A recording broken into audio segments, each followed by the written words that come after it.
Good evening, everyone, and welcome to the special Joint City Council and Planning Commission study session of Wednesday, July 26th, 2023. I now call the meeting to order.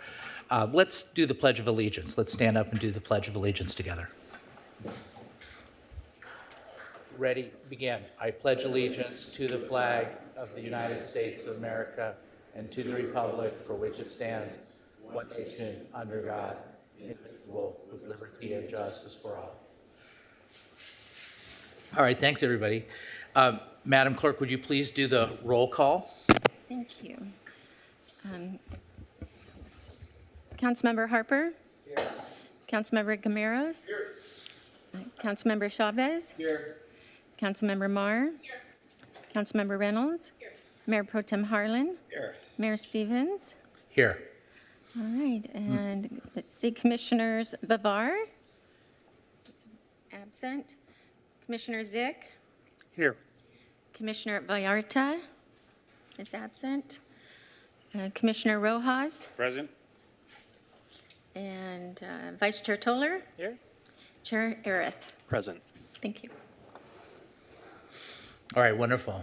Okay, so at the beginning of the meeting, we're going to have our public comments, and public comments at study sessions are 2 minutes, and unlike in a normal city council meeting where you could talk about anything other than what's on the agenda, at the study session, you can only talk about what's on the agenda. What's on the agenda is to follow up on our joint study session regarding a potential inclusionary housing program. So anything around housing, affordable housing, inclusionary housing, anything in that vein is for fair game for our 2 minutes of public comment. So you can come to the either one of the lecterns if you wish to speak, and if once we're done with the people in the chambers, we'll go to the folks on Zoom, if any. Anybody want to say anything in public comment? We did read some, there were some good emails and letters that were sent to us, which I know I have read.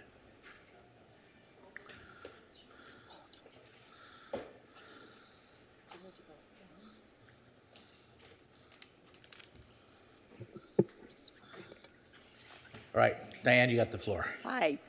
First of all, I appreciate the thought that's been put into these proposals.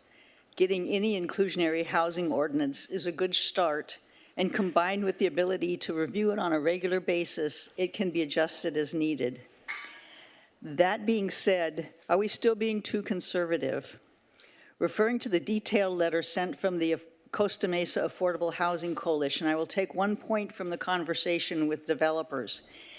They seem to agree that they can work with an ordinance in Costa Mesa that requires somewhere between 5% and 12% very low-income units, depending on the density, which would be somewhere between 50 and 80 units per acre. The details need to be clarified, but Costa Mesa can rest assured that adopting a meaningful, very low-income inclusionary requirement will not stop housing development here. Then just a couple more points. The use of in-lieu fees for home ownership is clearly stated as being used for the first-time homeowner program. I'd like a similar specificity for the in-lieu fees for rental units. Use the funds to create low and very low-income units. I fear that it will be siphoned off for moderate housing if a council in the future has less interest in truly affordable housing.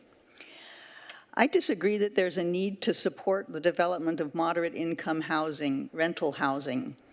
If our supply side advocates are right, with Measure K removing development constraints, the development of market rate units will trickle down to the moderate level. It will never trickle down to low and very low income units. Everyone agrees that the ordinance will fulfill a small percentage of our need for affordable units. In the future, I hope the city will be more aggressive in working with affordable housing developers to identify funding sources and support. Thank you. Thank you very much. Thank you very much. Okay, so then I didn't tell folks, if you haven't spoken, you get a beep and a visual light at a minute, and then at 2 minutes, the mic cuts off. So that's our enforcement mechanism and warning system. Go ahead. Mr. Mayor. Yes, sir. Can I request that we give speakers 3 minutes on this topic? Fine with me. I mean, what you want? Why don't we make Can we make motions? We can make motions. I'll second that. Why don't we have the council vote on it? Mr. Mayor, you can just go ahead and, I can do it? I have the power to do that? All right. Well, your wish is my command. Yes. You get 3 minutes. And by the way, Diane, if you want to come up for another minute, you can come up for another minute. Yeah, because I agree. I don't see a lot of people that are speaking, so I think that's good. Do we have anybody on Zoom? Several? 2. Okay, yeah, we'll be good with 3 minutes. Just so everybody knows, you don't have to take the 3 minutes, and I'm taking too much time talking about it, quite frankly. I want to be done in 2 hours if we can possibly do so. Rick, you have the floor. Okay, yeah, maybe I'll get my extra minute from Tuesday now. No, you won't. okay. Don't talk about tennis. It's not on the agenda. You won Okay. anyway. What do you got to say? Okay, so dramatic densification is proposed for our city. Whole new areas of high-density residential are being promoted to increase our housing supply. Lucrative entitlements from upzoning as requested by the housing element or proposed in the housing element will result in an immediate increase in land value and return on investment for landowners and developers. Transforming our commercial corridors by zoning for high-density residential creates an opportunity for the city to receive something in return for the approval of large, profitable projects. There is an opportunity to finally create a program for affordable housing. The last 15 to 20-year period of development in our city missed the opportunity for affordable units. Except for a paltry 9 units out of the 200 at the Costa Mesa Motor Inn site, we haven't had any affordable housing. All the West Side overlay condos, the 4 to 5 story apartment buildings on Anton, Baker, and Harbor Boulevard have been built with no affordable units required. High demand for our coastal community will always result in high prices for housing. Building to meet that demand will result in a far different community. Planning and designing a high-density, high-rise district will be a challenge to avoid making the city unlivable.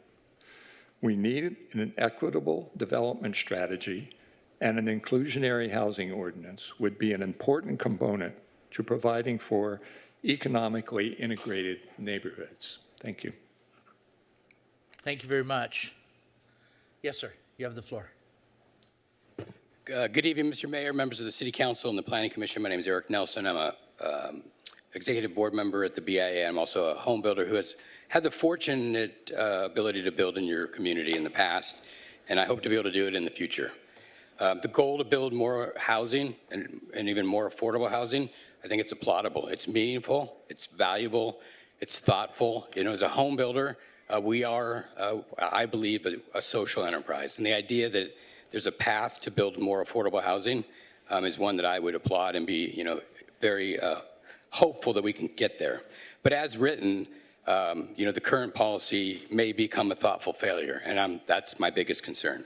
I do have some concerns with the data, the numbers, and I think it's super easy for somebody like me to pick that stuff apart, and I don't think tonight's the place to do that.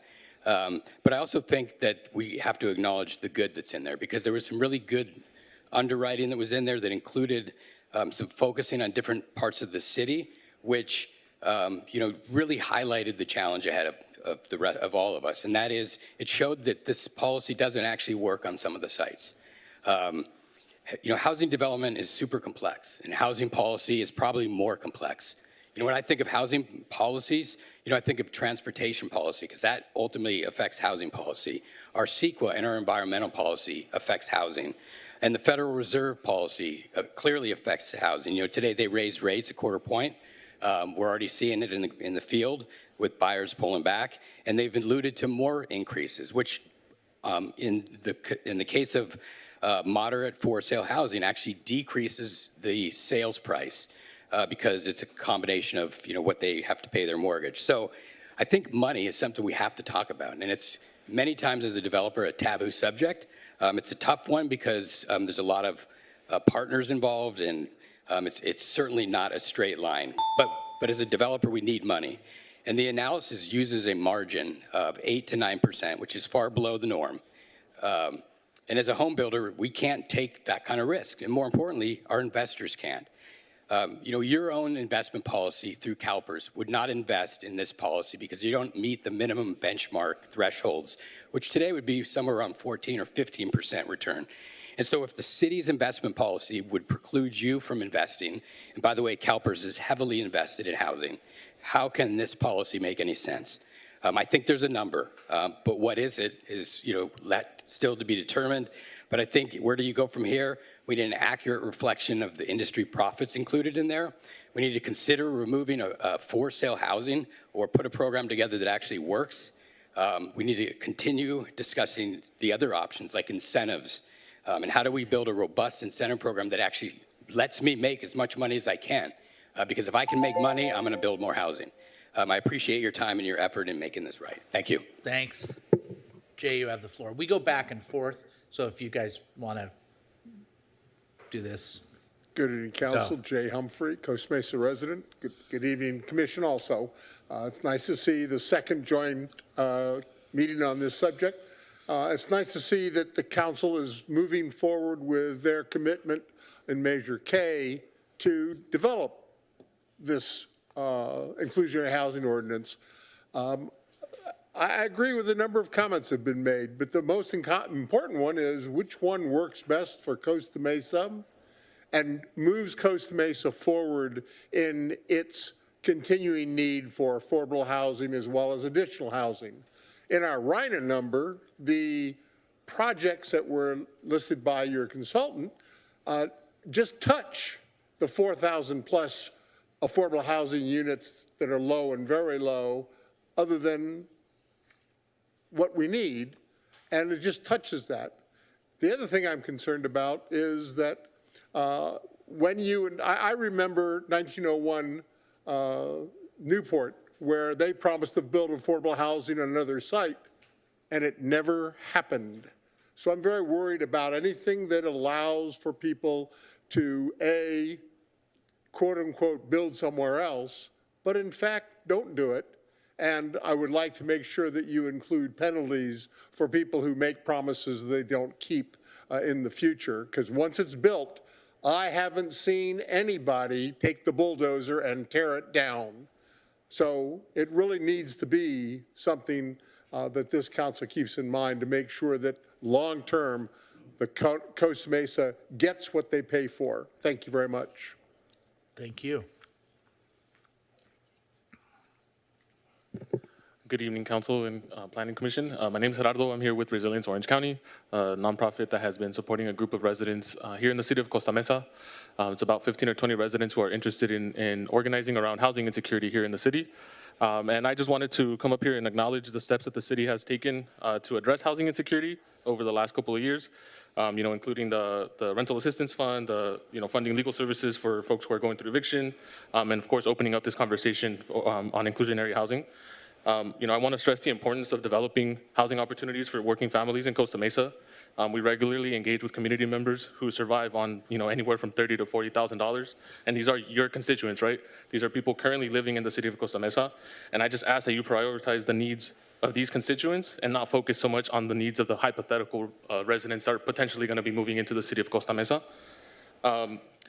And, I just want to kind of touching on the in lieu fees. I just urge that if that is something that the city moves forward with, that you incorporate the voices of the community to see what to do with that fund, with that money. We see in cities that have incorporated programs with in lieu fees, a lot of times that money doesn't get touched. So I just ask that you incorporate the voices of the people who are most impacted and let them have a say in where this money gets invested. And, one thing that we hear, that I've heard today and in your other planning, in your other study sessions, is that you don't want to create a constraint on development. You don't want to limit the developers' fair return on their investment. I get that. I totally understand that. I just ask that you don't forget about the needs of your constituents. That's it. Thank you. Thank you. Hello, I'm Kathy Esfahani with the Costa Mesa Affordable Housing Coalition. There's one glaring omission in the proposed policy, and that's that it fails to require a set-aside of very low-income units. 29% of Costa Mesa households are very low income. What does that mean? That means a family of 4 exists on annual earnings of less than $51,500. So who are these very low-income households struggling to survive in Costa Mesa? These are workers in construction, in office and administrative support, healthcare support, childcare, transportation, food preparation, and serving. These are essential workers that our community needs, but they cannot afford to rent an apartment here. All are rent burdened.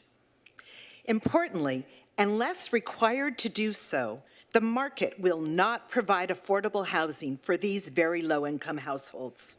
What's the proof? Well, just look to Costa Mesa's history. Between 2014 and 2021, Costa Mesa saw 1,134 market-rate apartment units built, but only 9 very low-income deed-restricted units. Without an inclusionary ordinance, 93% of the rental units produced in Costa Mesa during that time were above moderate, and less than 1% were very low income. Similar scenarios played out across Orange County over the last planning period, and I sent you all a letter which cites examples. Now, in contrast, in cities with an inclusionary housing ordinance that requires some percentage of very low-income units, this crucial sector of the housing market grew in the last planning period. I'll just give you one example. In the city of San Clemente, which requires a 4% set-aside of very low-income units, for any project of over 6 units, out of 689 units, 80% were above moderate and 9.7% were very low. It is a myth that requiring very low units or having a strong inclusionary ordinance will dampen housing production in Costa Mesa. I would just like to point to the Irvine ordinance, which requires 5% very low, 5% low, and 5% moderate, which has not dampened housing production at all there. In the last planning period, 31,000 units were built, including 1,149 very low-income units. I have to wrap it up. Please read my letter where I explain that we talked to 3 developers in Costa Mesa who all agree that some sort of very low-income requirement can work in Costa Mesa. So don't be afraid to impose one. Thank you. Thank you. Yes, sir. Evening, Mayor, Council, staff, and Planning Commission. Adam Wood with the Building Industry Association. Thank you very much for the opportunity to comment. We're here to speak in favor tonight of finding a way to get affordable housing in Costa Mesa, but I have to strongly disagree that inclusionary zoning is the way for us to get there. It has a long track record of stopping more housing than it has ever created. I think if you look at the crisis in Southern California, it is a lack of supply. I think that is our path to get there. Subsidizing our way to success is not an option. If you want examples of this, I think we can look at Santa Ana. They set their inclusionary zone far too high, and they went years with no projects entering the pipeline. Another great example, we're seeing the same thing happening in Tustin. These are tangible neighboring examples where they've created inclusionary districts and no new projects enter the pipeline under those conditions. It definitely stops new housing production. About 2 weeks ago, we saw San Francisco. They came out and they announced that they are going to slash their inclusionary requirements because it has been a major impediment to production within the city. There's examples all up and down the state where this is a very powerful tool with a very strong potential to limit production. And that's what we are most concerned about here tonight, is finding the sort of sweet spot where we can get more housing built. I mean, if we had if we had too much housing supply, I think we should have a great conversation about inclusionary, because then you can use that to throttle back the production. But what we've seen with Measure Y and K, the numbers are obvious. We've talked about it many times here. No new projects are coming forward. What we need to do is jumpstart production in Costa Mesa. Let's get folks excited. Let's get building started. And then if there's too much, let's talk about how we put constraints on it. Things like inclusionary would be one of those things. But there's nowhere in Southern California where we have seen too much housing production. We have a huge supply shortage. So would love to work with you. Staff has been fantastic in reaching out. I think there's a lot more of this conversation to have. I think, as previous speakers mentioned, there's some numbers we need to get into. I think one example that might be the ordinance, or some of the assumptions put forward, has about well, it doesn't align with what your city numbers say for development impact fees. So there's just some kinks to work out in the system. We need to make sure that these numbers are all unassailable and that we come up with a system that doesn't stop housing, because production is what's going to get us out of this problem. Thank you. Thank you. Yes, sir. Hi, Mayor and City Council. My name is Roberto. I work with Resilience Orange County, and over the past 2 years, we've been working with the Latino community here in Costa Mesa. In 2022, we spoke with 1,200 Latino voters, canvassing them, talking with them, and hearing their stories. They shared that last year that housing insecurity was a top issue that they've been facing. I want to thank you for taking the steps to keep families housed, particularly with passing funding for rental assistance and also funding for legal defense. Our organization is open to continue to support you all in conducting outreach efforts to reach the Latino community to get that funding out. And I also want to thank you for having a conversation on passing an inclusionary housing ordinance. It's on our stance as an organization, it's important for you all to continue to increase the percentage of low and very low affordable housing opportunities for rental and ownership properties that meet the current needs of Costa Mesa residents, including the Latino community. It is important to build these low-income and very low-income housing opportunities on site. I also urge you all I'm advocating for you all to adopt a rental registry. I know that within the documents that were for tonight's meeting, there's a covenant period of 55 years and 45 years for ownership properties. And so with the rental registry, you can keep track of affordability for these very low and low properties. And so that's something that I urge you all to look into other cities who have also passed other rental registries, and to be transparent with the public in terms of keeping these properties affordable for our residents, the residents here in Costa Mesa. Thank you so much. Thank you. Yes, sir. Thank you. So I think that this affordable housing requirement can be seen by some as a technical constraint, and that's really a shame. But I think one way to resolve that possible issue that some people might have with it is by providing more, I guess you would call, incentives to build in Costa Mesa. So that would be taking a really deep look at our zoning code and saying, what do we really need in here, and what could we possibly change up a bit to make sure that we have a city that we actually like? That's taking a look at setback requirements. That's taking a look at all the other things that are involved in our zoning code, height limits. I think we can look at density bonuses that are bigger than what the state provides. And I also think that we can look at some transit-oriented development planning so that we are incentivizing use of not just vehicles, but public transportation. One big thing that is also mentioned in the report is parking requirements. Parking requirements are a very big barrier to development. They cost a lot. Parking costs a lot of money to build, so just get rid of the parking requirements. People are going to build parking anyways. That's much to my chagrin. But if you let developers build the parking that they want and not put a minimum amount, then I think that it'll resolve itself eventually. The report says that the units might not be marketable, but frankly, I don't think it's the city's job to make sure like a unit is marketable. Just let the developer figure that out.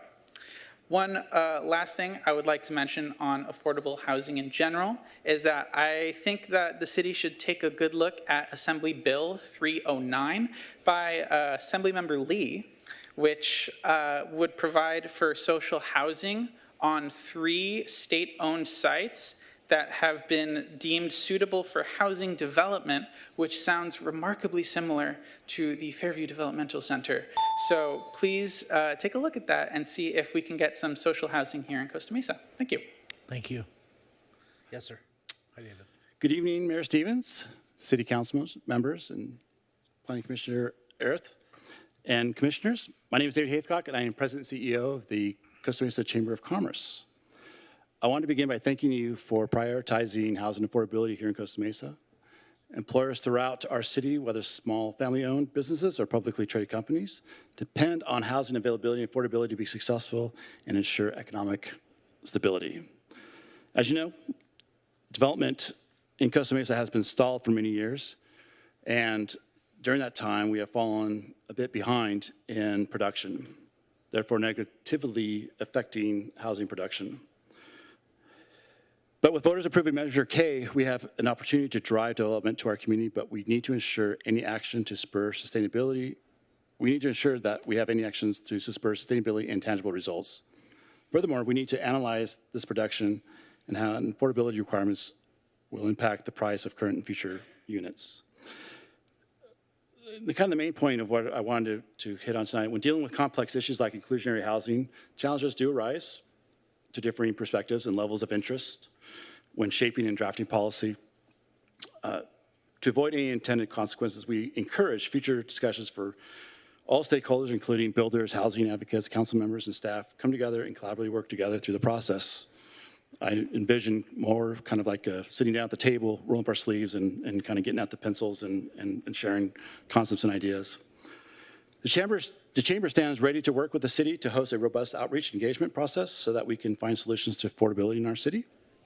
We are confident that by working together on a thoughtful housing strategy, positive results will be achieved and maintained. Thank you for working to protect the businesses and residents who call Costa Mesa our home. Thank you. Thank you, David. Tim, you have the floor. Good evening, Mayor Stevens, City Council members, and Planning Commission members. I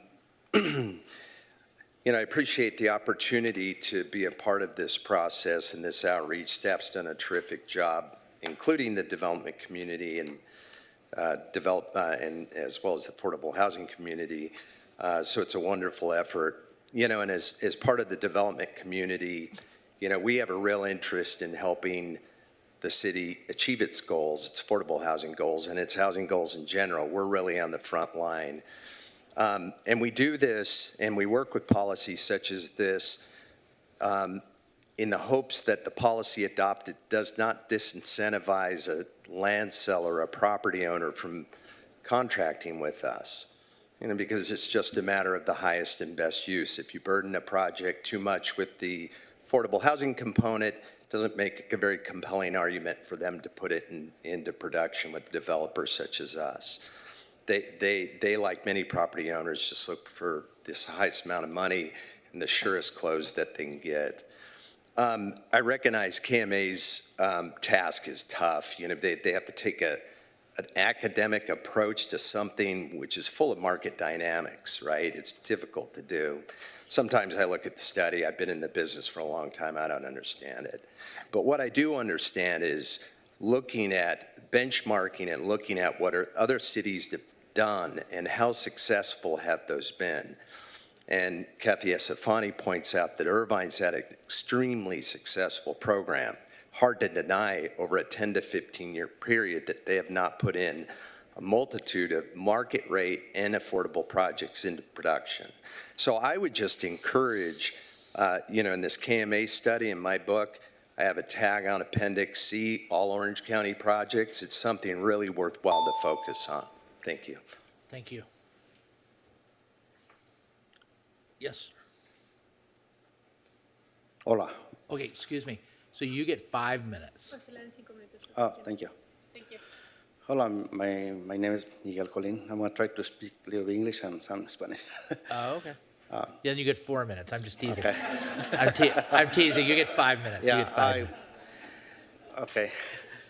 So I live here for 1996.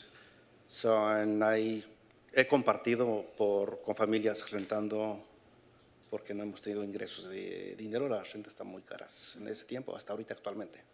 And I've had to share my living quarters with families because we've had to share the cost because the rent is too high and it's not affordable.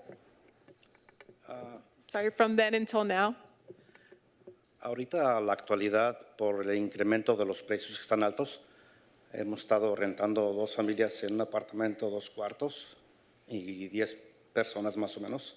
es incómodo para la salud de los estudiantes de la escuela que no tienen su espacio para que tengan su privacidad para estudiar.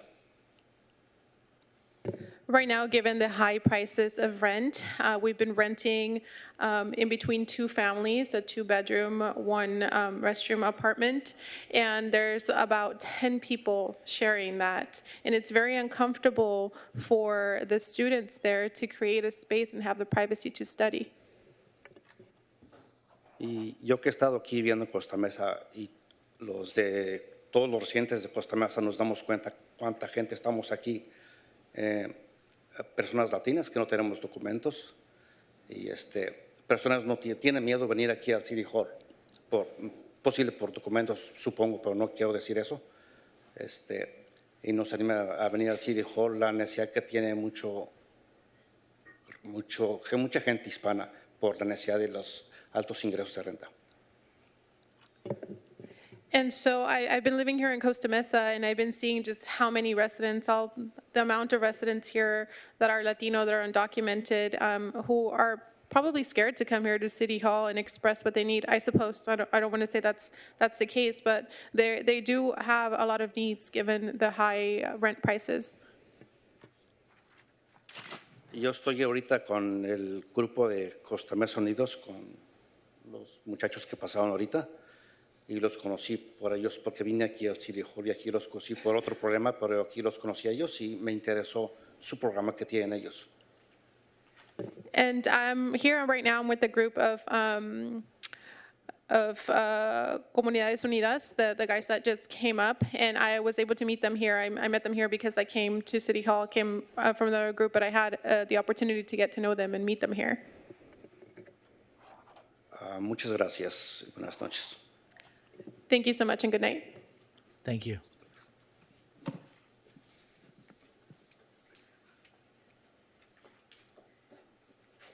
I've never passed anything out at one of these meetings. I don't know if I give them to staff. I was here at the Planning Commission meeting on Monday night. I am the lead for the Orange County Eviction Diversion Collaborative, and I just wanted to give you a report that was recently done on the state of evictions in our county, as well as discussing the fact that Costa Mesa has the 4th highest amount of renters in the county. This information is simply about non-payment of rent. It's not evictions for any other reason. And this is the first time the Orange County courts have given this information. So I wanted you to have it. I'm sorry you didn't have it ahead of time, but you can look at it today or tomorrow or in the future. Thank you. Is it numerous copies of it or just one copy? Numerous copies? Can we have it? That's great. That's helpful. Thank you, Ashley. Let's go to Zoom. We have one speaker on Zoom. Jennifer Bullard, please. Jennifer, you have the floor. Thank you. Can you hear me okay? Yes, we can. Great. Thank you. And good afternoon, Honorable Mayor, members of the City Council, and commissioners. My name is Jennifer Bullard. I'm the Senior Vice President of Government Affairs and Advocacy for the Orange County Business Council, which represents about 200 of the largest employers throughout Orange County. And OCBC advocates on a number of different issues, but one of the reasons I spend so much of my time supporting housing projects and particularly supporting the idea of new housing in Orange County is because we consistently hear from businesses that housing is their #1 challenge in attracting and keeping a talented workforce here in Orange County. We need, and we at OCBC advocate for housing at all levels of the workforce, at all income levels. And we appreciate the city's desire to bring more affordable housing to Costa Mesa. That's very important to the workforce, especially to be able to live near their jobs. We at OCBC are, however, opposed to policies like inclusionary zoning, rather because we would rather see, rather than a mandate a desired outcome on the private sector. We like to see collaboration between government and business on finding ways to incentivize the desired outcome, which again is more housing and more affordability, a goal we all mutually share.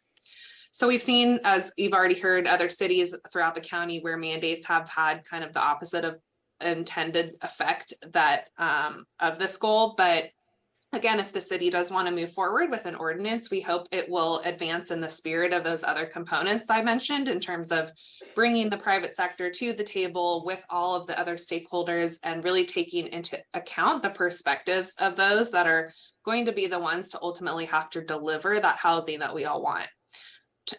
Looking at what's workable in Costa Mesa, which is not an apples to apples comparison to other cities like Irvine, and being mindful of the costs and how those costs trickle down and where we can integrate both carrots with the sticks. So I also just wanted to say that timing is really important for the business community and the private sector, and having time to prepare and plan for a change in the policy landscape is crucial to business, which, plan their operations and budgets years in advance. And with the city just achieving the passage of Measure M, which, has one thing that's changed the housing policy landscape in the city, with the goal of generating more housing opportunities. Just keep that in mind before introducing a new challenge to the playing field and assessing with all the interested parties, digging into the data and the specifics and some of the issues raised. You've heard about the numbers. So we look forward to continuing to participate as a stakeholder, and thank you for your time. Thank you very much. Is there anybody else? No, Mr. Mayor. All right, then what we'll do is we'll close public comments, and we have a presentation by staff. And I presume what you'd rather do is get through the entire presentation, and then we ask questions. Would that be your preference? Okay, so that's what we'll do. And so then, council, it's the study session format, so I'm John, and Jennifer's Jennifer, and, we'll talk like that. By the way, it is Jennifer Lee's birthday. I'm not sure if everybody knows that. So if we get through in 2 hours, we'll sing you happy birthday. Okay, so happy birthday. And so why don't you go right ahead with your presentation. Happy birthday, and then we'll hold our, and then at the end, it's the same type thing we did last time. It's 5 minutes for council members and commissioners, but if you ask a question, the answer does not count against your time. I'll keep the time, okay? But you have no time limit. Proceed. Thank you, Mayor, council members. Tonight, we are going to continue our discussion regarding a potential inclusionary housing ordinance for the city of Costa Mesa. Before I get started, I want to introduce our amazing team. So first, tonight, I'm joined by Susan Emery, who's in the audience here in the front row. She joined the city specifically to assist us on this inclusionary housing policy effort. She's a former director with the city of Irvine, the city of Garden Grove, and has amazing experience on housing policy that we're bringing to bear for this project. We also have our own Nancy Nguyen, a senior planner who continues to help us on our housing policy efforts in the department. And then we're joined by our expert consultant, Kathy Head with Kaiser Marston Associates. I'm going to start with a very brief introduction, and then I'll turn it over to Kathy.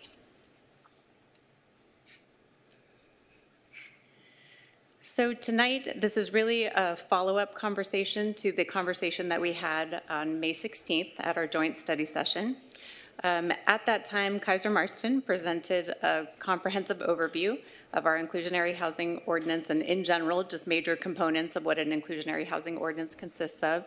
And she also presented preliminary findings from her financial evaluation.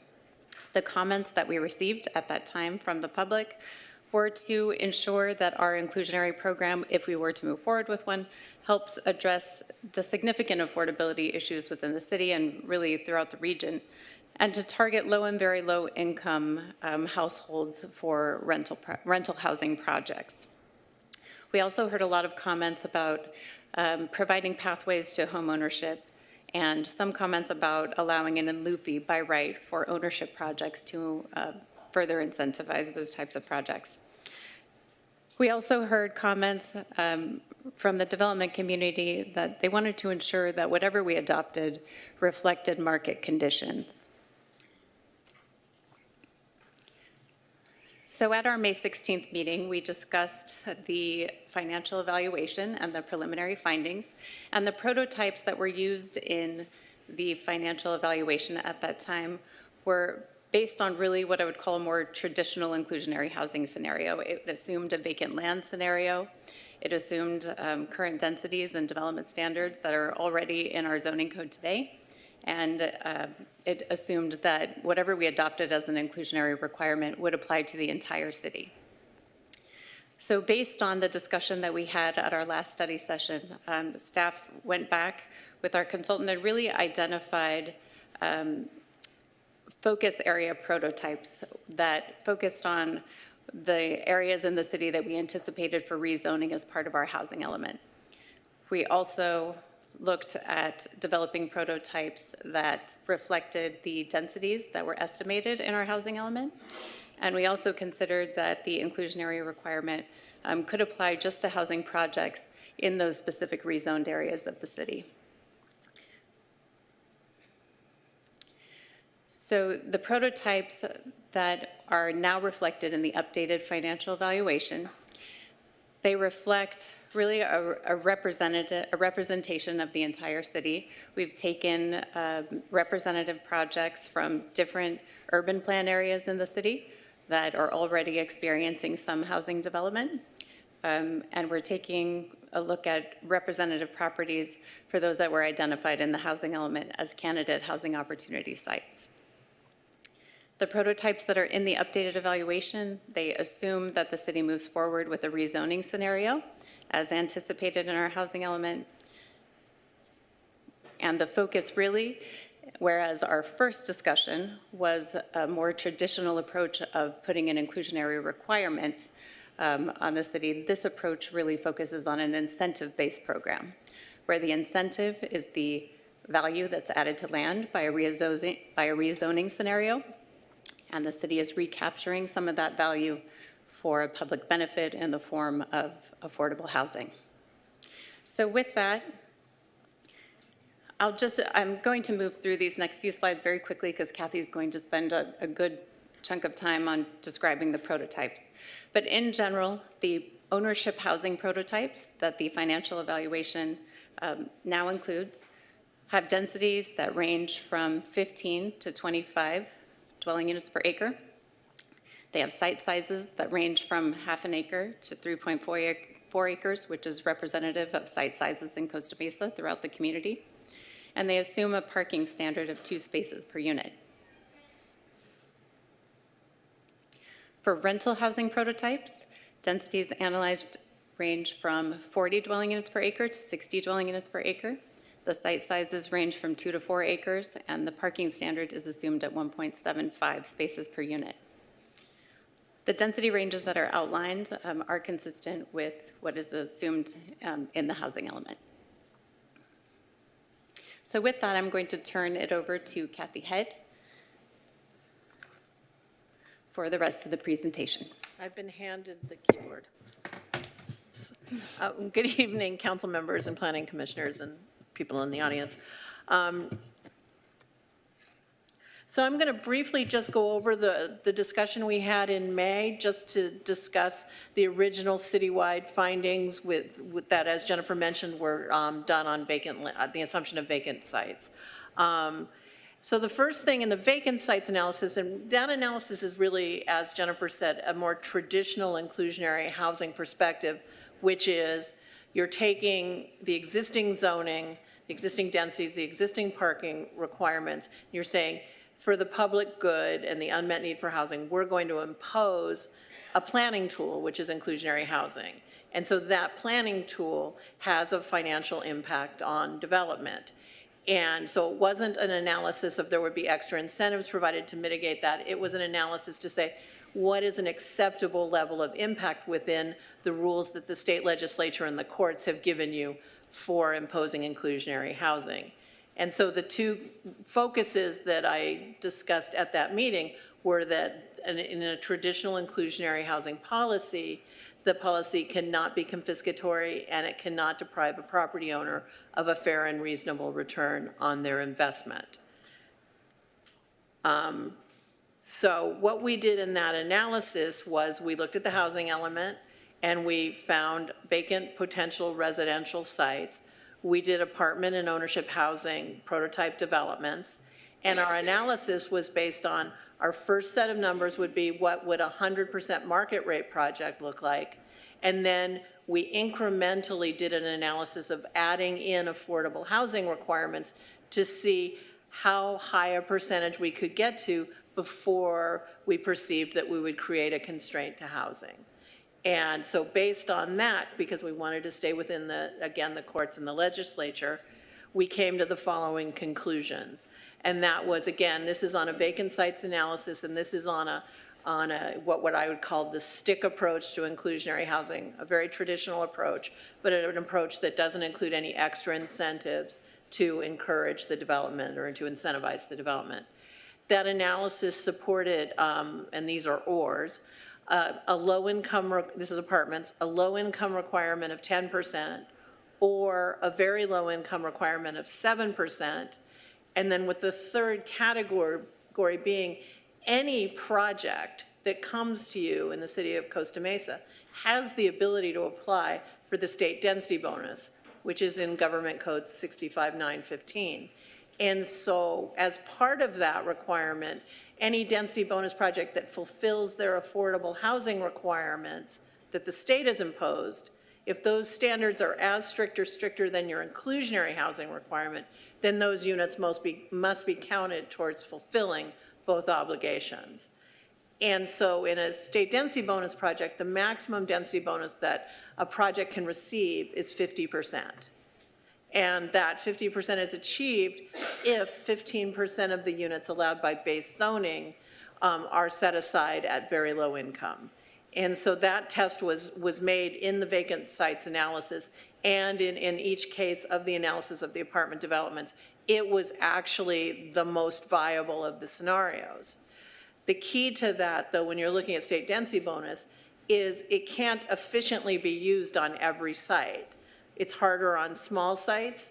It stops being financially advantageous once you have to change the type of parking or the type of construction that is required to accommodate the number of units.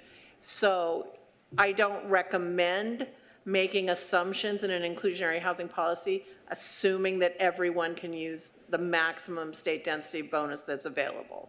But I just want to make it clear that any developer who comes to your community and wants to use it, you have to allow it. And so then you will get that percentage of affordable units that are required by the density bonus.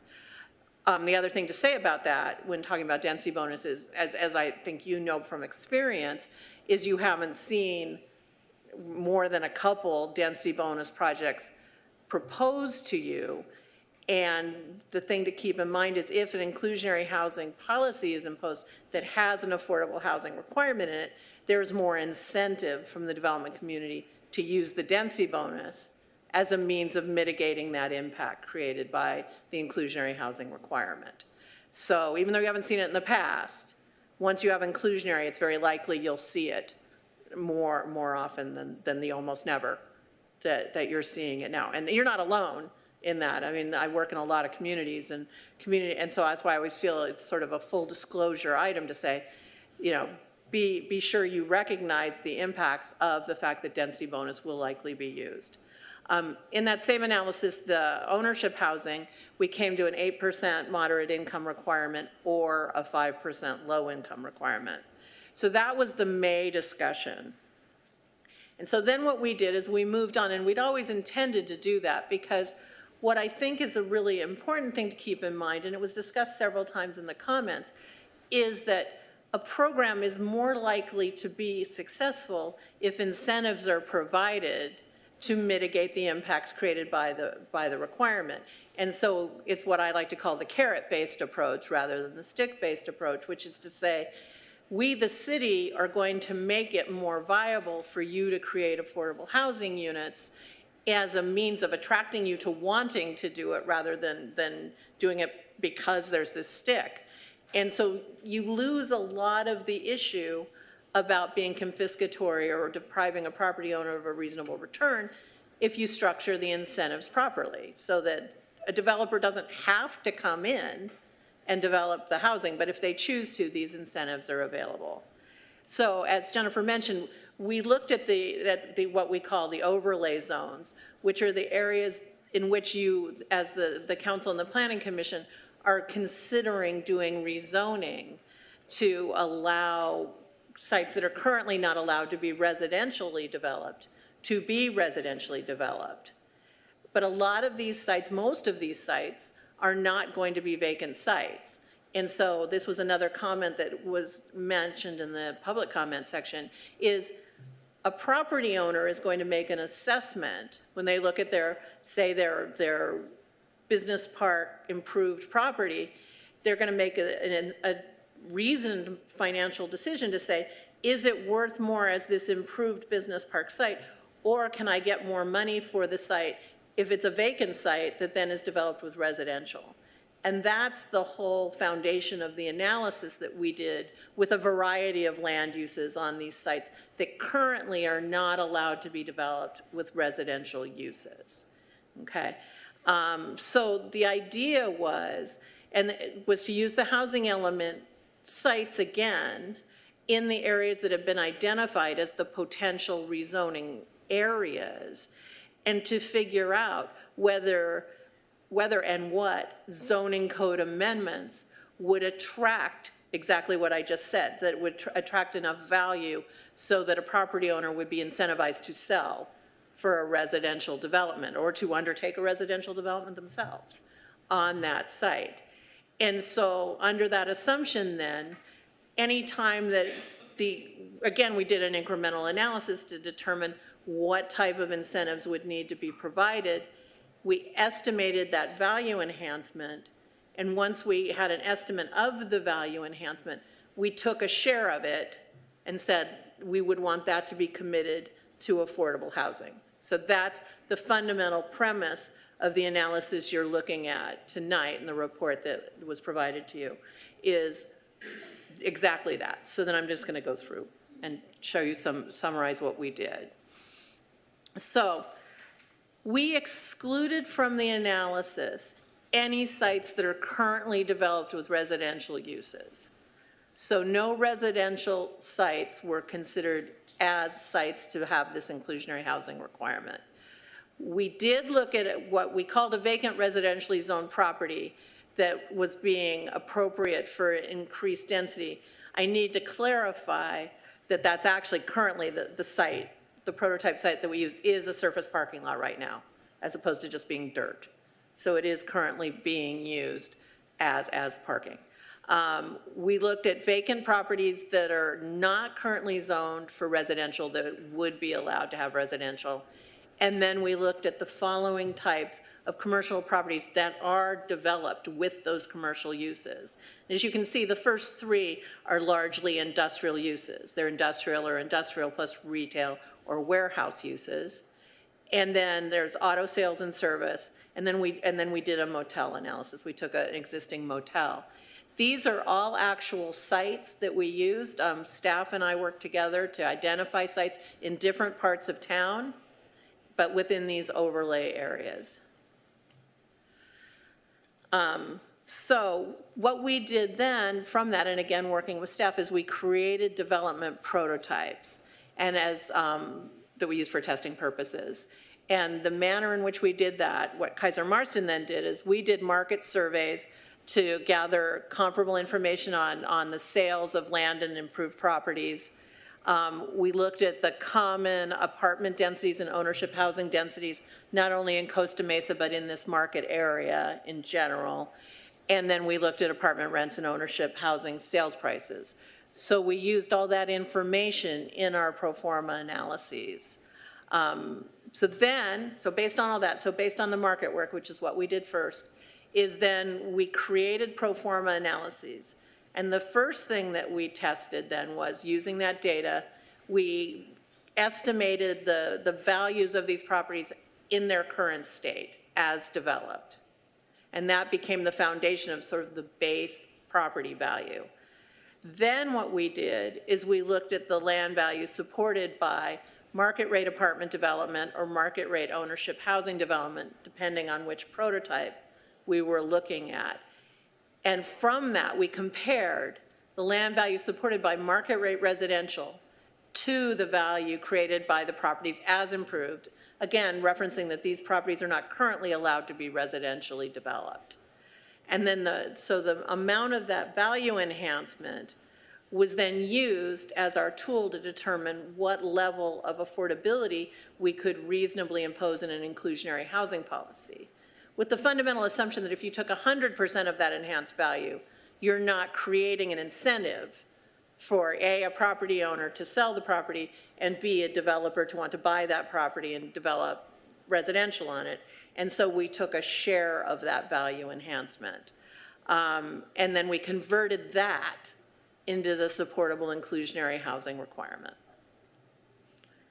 So the apartment scenarios that we tested are shown in this slide here. And as you can see, so they range from being a vacant business park site that's 4 acres to we have an improved auto property. We have 2 industrial plus retail properties. They're in different parts of town. They're in different parts of the overlay zones. They're also, the first one is a larger site than the second one, so that's why we have 2 of what appears to be the same type of prototype. And then we have another improved industrial at a higher floor area ratio, and then we have an improved, another improved auto property. Again, each of these 6 are all in different parts of town. But again, that wasn't where the big difference was. The big difference is what the property is currently used as and the size of the site. So those are the 2 biggest influences on the analysis. So then what we did is we looked at the housing element, and we also considered what type of development could physically be accommodated on the sites, but also keeping in the back of our minds that any developer who wants to develop on any of these sites, these are just prototypes, would have the ability to use the state density bonus if they so chose. So for example, the first site, the 4-acre site that's currently business park, vacant business park land, we used a density of 60 units the acre, which is within the standards that we've been looking at. It also keep that actually at 60 units the acre, that ends up being a 5-story building. We looked at that recognizing that a developer, if the economics work properly, could come and ask you to build as much as 90 units the acre using the state density bonus. So one of the reasons for these densities is to keep in mind that, given infrastructure and traffic, et cetera, if you started the density at 90 units the acre, then somebody could come theoretically and build 135 units the acre with density bonus. So there's a lot of balancing going back and forth in these analyses to sort of balance all the objectives. Obviously, the need for affordable housing, the need to incentivize developers to develop, but then also to keep in mind what you want to see in your community in terms of development scope. So that all played into these prototypes. The next 3 scenarios were all at 40 units the acre. As I mentioned, they're all in different parts of town, different sizes of sites. Again, those start off then as 4-story buildings. And then if somebody used density bonus to get to 60 units the acre, which is the maximum they could get then it would get to 5 stories. I mean, these are all the estimates. And we did a lot of work on this back and forth, and we worked with city staff figuring out just with the parking configurations, et cetera, and the open space requirements and all of the various things that go into developing in Costa Mesa, what could reasonably be developed on the site. And that's what we came back to. The final site is another 60 units the acre site, so it's another 5-story site that could go up to as much as 90 units to the acre. Just for point of reference, the first one that's 60 units the acre is above the 405. And the bottom one, which is the improved auto property, is on what we call the corridors. And that's like Bristol as an example. So you get a sense of where the density is being considered. So then, as I mentioned, we did market work to come up with the achievable market rents. And we found rents ranging, the general range of studio units at about the $2,400 rent level, up to 3-bedroom units at $4,400 a month. This is thinking new product, high quality new product. Comparatively, The affordable rents at the low income level, as you can see on the chart, range from $1,698 for a studio unit up to $2,382 at the 3-bedroom level. So there's about a $2,000 difference on low income from the market rent and the affordable low income rent. When you go down to the low income level, then as you would guess, then the allowable rents are lower, and they range from $1,027 to $1,424. And again, measured against the market rate rents. So now on the 3-bedroom unit, there's about a $3,000 unit. So per affordable unit, there's about a $3,000 difference. So, as I mentioned, the analysis we did is we analyzed a market rate project to determine, before any consideration of affordable housing, at the densities that I mentioned, at the parking standards that Jennifer mentioned, and came up with estimates of what the land value that could be supported if it was built as an entirely market rate project. And as you can see on the table, those values range from $147 a foot to $184 a foot of land area. So that becomes the context of this analysis, to say, if no restrictions were applied and residential development was allowed at the densities we've been talking about, the land values would fall within this range. The estimated. Everything's within an order of magnitude. So our next step in the analysis was to say, let's allocate 50% of the value enhancement created by the rezoning, created by the parking relief, and those standards that are incentivizing the development and the ability to build residential. And let's take 50% of that value enhancement and create that as the inclusionary housing fund, if you will, which will then translate to units. And so as you can see in this analysis, that value enhancement ranges from a little over $1 million on a small site that's developed with industrial and retail to about $9.2 million on a vacant business park land that's significantly larger in size. So there's two things working there. One is it's a vacant site. So there's no development on there that's adding value to that site as we sit. It's what the value of vacant land is. Then you get to the one that's at the lower end, the $1.1 million effectively one. That one's developed with an industrial project with retail, and it's a small site. And so those two factors play together to come up with this contribution to affordable housing.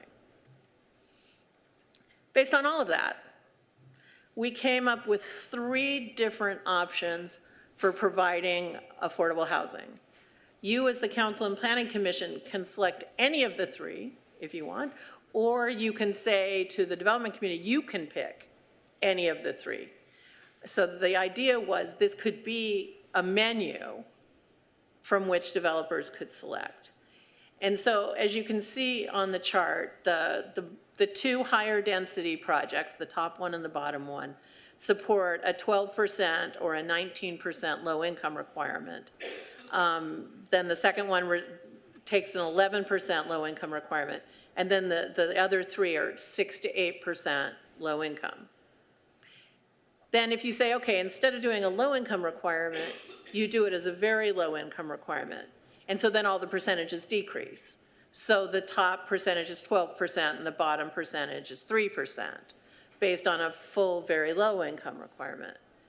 Then our next step was to say, all right, well, what about a combination, a mix of the income categories? And so I only did the 3 highest percentages. So I left out the ones that had a 3 and a 4% supportable inclusionary, because trying to divide that into a low and a very low income requirement just doesn't make a lot of sense, because there wasn't that many percentage points to allocate. So the top 3 end up being an 11% low income requirement plus a 5% very low income requirement for a total obligation of 16. So it's lower than if you did all low income units, and it's higher than if you did all very low income units. And so it splits it up. On the improved auto property, the first one, So that was the 11% low-income requirement for reference purposes. It would be a 6% low-income requirement plus a 3% very low-income requirement for a 9% total obligation. And the final one, which is the bottom one, is 7 plus 3. And so it becomes a 10% overall. These should all be functionally equivalent. And so if you wanted to allow the developers to select, that you wouldn't be doing anything appreciably different to the economics. Some developers may have preferences for one or the other, or you could choose based on your own policy decisions which one of these you'd like to select. Okay. So another thing that we looked at, and we ran analyses in the report on this, was we looked at what the state density bonus would do to these prototypes, as I mentioned. So the 60 units the acre would become 90 units the acre. The 40 units the acre would become 60 units the acre. What we found when we did this, and this is different than in the more stick approach to inclusionary, where we haven't provided incentives, given the incentives that we were already looking at in terms of development standards and parking and the ability to build on residentially, on sites that currently can't be developed with residential. So we found actually, based on all those factors, the state density bonus didn't work out to be that much better, if at all. That doesn't mean, because this is prototype, that doesn't mean somebody wouldn't come in and ask to use the density bonus. It just means it wouldn't be as prevalent as in an approach where there were no incentives that were provided. So it was an interesting finding. It wasn't what I expected, but they really did come out to be the same or a little bit worse or a little bit better. So I thought that was just an interesting finding. So what we recommended for the apartments is, again, this is just a repeat of the table that I just showed you a couple slides ago, where, but what we did then in this one is, instead of looking at all the different land uses and the different prototype sites, is we divided this into density ranges. And we said, okay, if you have a low density project, so a 0 to 39 units the acre project, that project could support, because those tend to be the smaller sites, just because they do. And so we came up with a 6% low income requirement for that one. Then when you got to 40 to 59 units the acre, then we had the splits between, you could either do a low income requirement at 11%, a very low income requirement at 7%, or a combo low and very low income requirement of 6 plus 3 equals 9. And then finally, for projects that are 60 units and above per acre, then we got to a 19% low income requirement, a 12% very low income requirement, or an 11 plus 5% requirement, which brings you to 16%. Okay. So now we get to the prototype ownership development scenarios. And so what we found in our market work is that in Costa Mesa, but also just in this market area in general, what you're going to see in the ownership housing development is a relatively low density type of product. So you still have a buying community that wants to get as close to a single family home as possible while being at a price point that can be supported. And so the maximum density we used for the ownership housing scenario is 25 units the acre, which is a pretty high density townhome project. It's really sort of the top of the range of where you're going to get with a townhome project. And then we had the more traditionally sized and density townhomes between 15 and 20 units the acre, looking at product types that have been built in as I mentioned, in Costa Mesa, but also in Irvine and Huntington Beach and in the surrounding area. The reason that's important is because you're not going to see a lot of density bonus applications for ownership housing projects because of the fact that they don't actually need the additional density over what they can currently build at. You start to see density bonus being used for ownership projects when parking issues are an issue, or when development standards are an issue. And so then a developer may come in and use the state density bonus without even asking for a density increase, just asking to use the incentives and the development standards waivers. So that does happen, but it's not as common. And so, again, we had 6 prototype sites. They're throughout Costa Mesa. So our first, as I mentioned, the vacant residential land is actually a service parking lot. And then we have industrial and retail, auto, industrial plus retail again, and then a motel. These are different sites than the sites that we used for the rental projects. And again, we see a number of the smaller sites, which are going to be more typically developed with ownership as opposed to rental. Most of your rental housing development will occur on larger sites to get higher unit counts, because you're not going to see so many mom and pop developers wanting to build apartments. And so those projects, depending on the density and the size, the higher density project, we have a bedroom mix that ranges from 2 to 4 bedrooms, and then the other projects were 3 and 4 bedroom units. Same analysis, where we figured out what we think the land value supported by a 100% market rate project would be for each of these prototypes that we discussed. As you can see, the value range on this was smaller than it was on the apartments. It's about $137 a foot to $141 a foot for that. So we compared, as we did before, and I think, and again, took 50% of the increased value. And as you can see, again, the larger site, which is the first site, has the largest total contribution.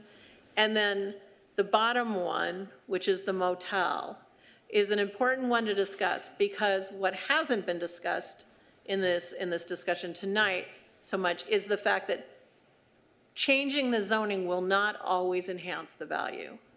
And so it's really important, and this was mentioned several times in the comments, was it's important when working on the zone changing that you're considering is to, if you're trying to really encourage residential development on those sites, is to make sure that it does actually enhance the value.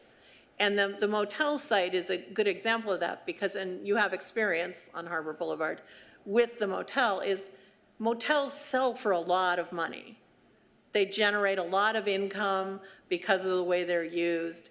And so they, just as an entrepreneurial investment by a developer with no assistance from the city, it's very unlikely to convert and be built then as residential without assistance, without being a subsidized project. And so that final one, that one does not actually generate support for an inclusionary requirement. And I would say that was true of really any motel site in town.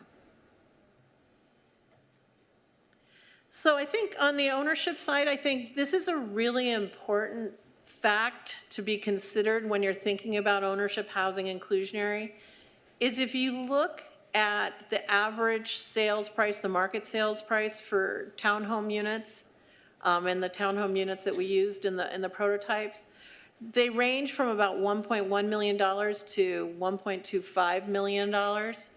That's just the market price. This was a weighted average of the 3 and 4 bedroom units, 2 to 4 bedroom units, depending on the scenario.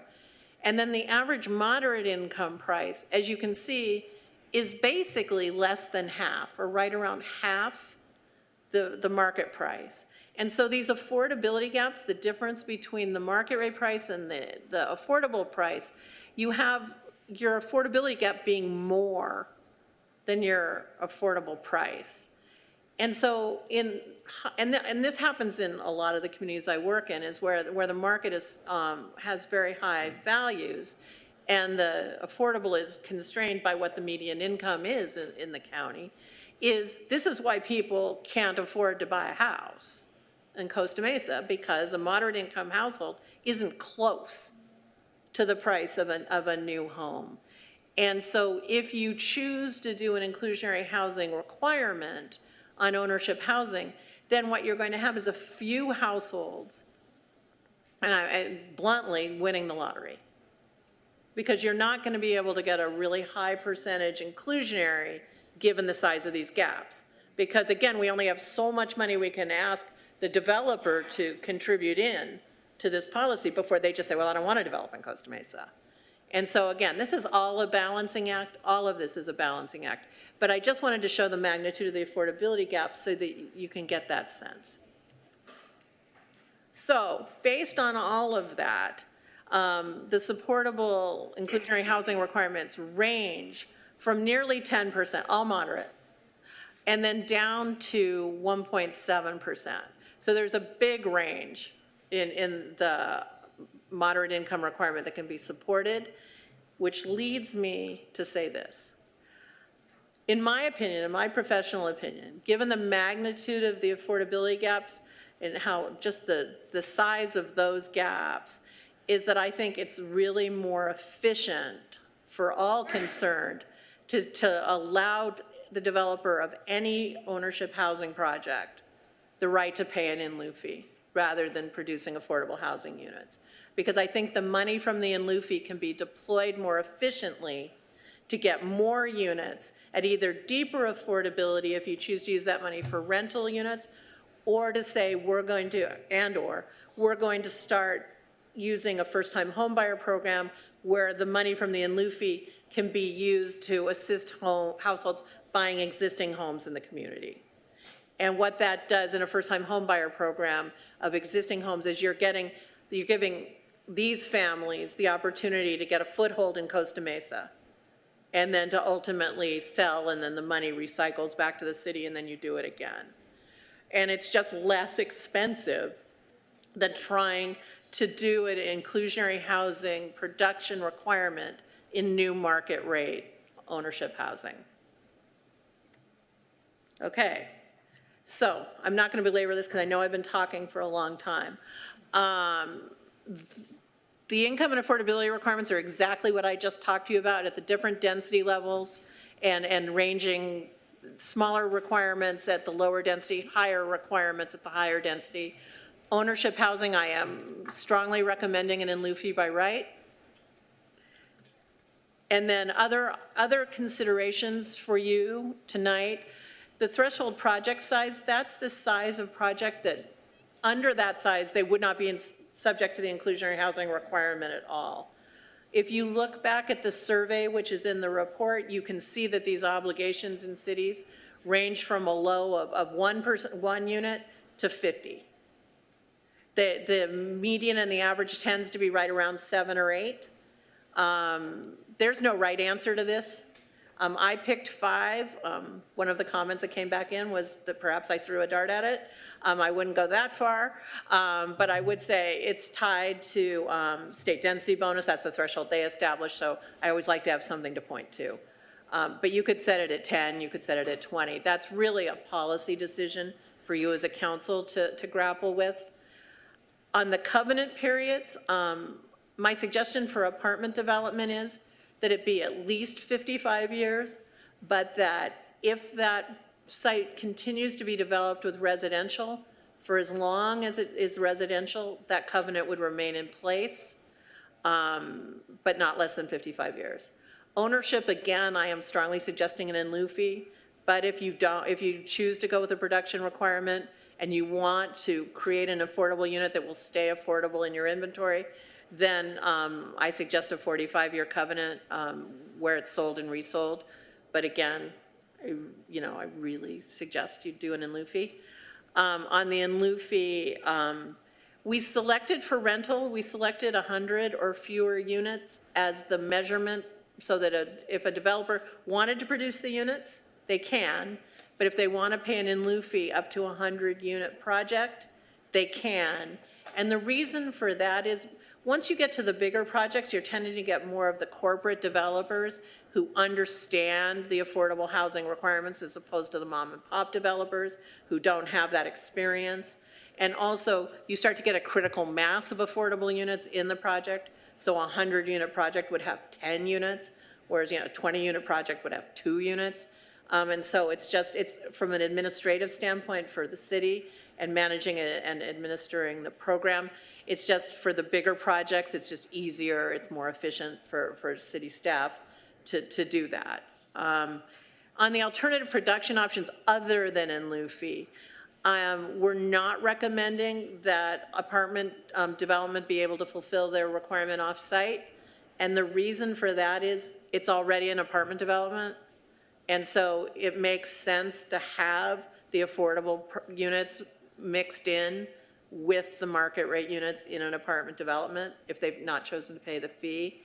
On the other hand, again, if there's a production requirement for ownership units, then sometimes it does work out better economically and better from a public policy standpoint to allow those units, inclusionary units, to be fulfilled, the affordable units with rental units, either within the project, which I've seen in, for example, in cities like West Hollywood, or creating a separate parcel that is the apartment units, which is more of an Irvine type construct. And then this is the final slide. We're suggesting that you require developers to prominently advertise the affordable units locally and put the information on the website. The city is currently amending your state density, your ordinance for density to match the state's. It's impossible to keep up with the state because they change it every year. So the idea now is changing it in the municipal code to say, we're just going to follow the state because you can't keep up. There should be separate affordable housing regulations created for apartment development and ownership development because they're just so different in what their requirements are and the type of product they are. I would say as a best practice, you should reevaluate the program at least every 5 years. You may want to reevaluate it more quickly the first time around just to see, as a number of comments were looking at the unintended consequences. If it doesn't work, you can change it. So it's not set in stone that, I mean, we're making our best effort to give you our best recommendations, but you can look after a couple of years and say, oh, wait, did nothing happen? Then you can change it. Or if, oh, everything went crazy and you know, everybody wanted to do it, you could look at making it stricter. So I think that it's, but even if that's not the case, even if it's just working just as you thought it would, I still think you should look at it every 5 years because market conditions change and types of products change, et cetera. So it's just best practice. And then finally, just creating a staffing plan at the city level to manage and administer the process. The end. All right, so Jennifer, do you have something to add? I'll just wrap up with a few comments here. So really what we're looking for this evening, obviously there's a lot of technical work that's gone into this policy decision for the Council and Planning Commission. What we're looking for tonight is essentially feedback on whether the council would first like staff to pursue preparation of an inclusionary housing ordinance. If so, is the interest of the council to approach it as a citywide program or to focus only on the rezoning areas or properties that come forward with general plan amendments or zone changes? We'd like your confirmation on the set-aside percentages and then feedback as to whether you'd like us to focus on the low income, very low income, or the mix, as Kathy described, or to leave the choice to developers. And ultimately, something Kathy didn't talk about, but I will for a moment, we made some assumptions related to parking requirements in these scenarios. On average, our parking requirements for housing projects, when you take into account bedroom count, are about 2.8 spaces per unit. We made some assumptions for the purposes of making an inclusionary housing ordinance palatable for some of these scenarios. And those assumptions were that development standards could be lowered reasonably and still meet parking demand. So we're looking for council feedback tonight on whether you'd like us to continue forward and pursue essentially a study to confirm those assumptions.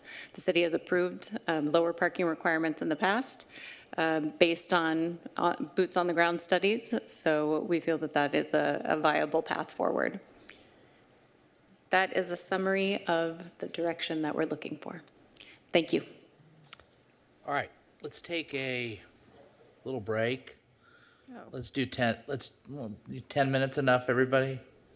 So come back at 6:36, something like that. 6:36, is that good, or 6:40? Why don't you just go 6:40? So much, we're not gonna get it done in 2 hours, so.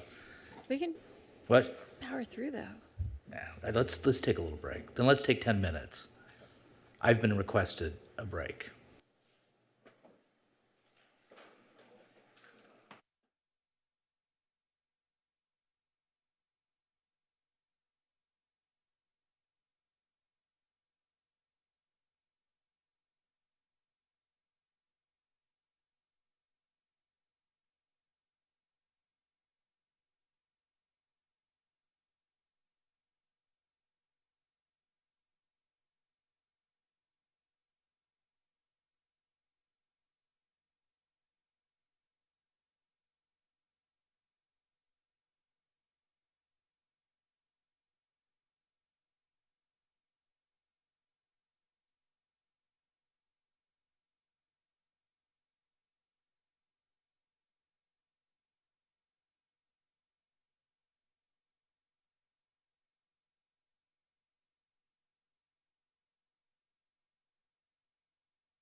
Hi, we're back on the record. So we were just about ready to launch into, questions and comments by council members. We'll do it the same, and commissioners. We'll do it the same way to decide, to say you want it. We're in discussion mode. To say you want to go, just light up your mic, and then I'll choose. We'll go back and forth. I'll choose somebody from the city council, and then Chairman Erith can choose somebody from the Planning Commission. We'll go back and forth. Manuel, you've asked to go first, so you have the floor, sir. Thank you, John. For members of the audience, I might leave at some point due to a pre-planned birthday gift that happened to be on this night, but I'm happy to be here for the presentation and for hear my council member comments while I'm still here. I had the privilege of getting a briefing yesterday for 2 hours with both Jennifer and the consultants, and I was really impressed with the study they've done. Obviously, it's still in the works, but a few things I want to comment on are really simple. I think the first and foremost objective has to be using the inclusionary housing ordinance to really incentivize the creation of very low income housing, but also more importantly, just to build housing in general. My generation has really been hampered by the fact that we have not had any housing stock really be built in Costa Mesa. I still have friends my age who are living in their parents' houses because they have nowhere to go and they want to stay in Costa Mesa because of the city. So for me, it's really important as we move forward with this process, however we move forward with the process, that we're not losing the ability to create more units, because ultimately we have a pent-up demand for over 10 years and that has to be addressed. Those are my general comments. I think it's great for us to be looking at the state density bonus and seeing ways for us to really incentivize developers to use that to create that really low affordability. We should really be leveraging into that, because that way we both win. They get more part of margin, we get more low-income units that we really need. I also am really open to giving the developers the option of what level they want to go, with us gearing it towards their really low affordability somehow. I think looking at the numbers, it really does not make any sense to do for ownership affordability. It seems really weird to be giving someone more of a property value for a house than they put in themselves with a loan. I also think an in-lieu fee would be very helpful there, because we can use that for gap funding for affordable housing project. We can use that for the first-time buyer program. I think really those are the only two areas I want to see it going to, areas that are really going to incentivize ownership and really incentivize development of housing. I'm totally comfortable with us lowering the parking requirements and the rezoning. I think it's important for us to understand that ultimately developers themselves have to have enough parking, or else they can't really advertise their units effectively. So I think there is some natural levers in place, i.e. the market, that will allow this to have ample parking and still give us more affordability.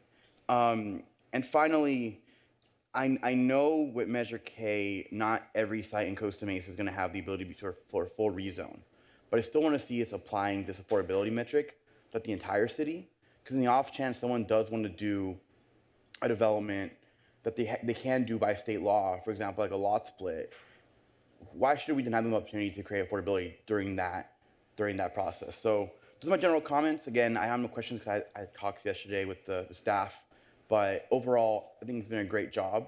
I do want to see us go forward with some form of inclusionary housing. And again, for me, the big bullseye is making sure we're doing enough incentives to actually make sure it's worthwhile for developer and for ourselves as well. Thank you. Happy birthday to you too. We're not going to sing, but happy birthday. Adam, why don't you pick your first selection in the draft from the commissioners? All right, thanks so much, John. Angeli, do you want to go? Oh my God.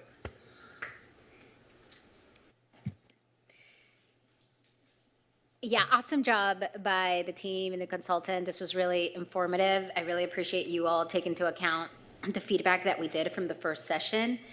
But clearly this was really in-depth and taking all the considerations that we put out the first round. So, I mean, I appreciate all your recommendations. I think those are great.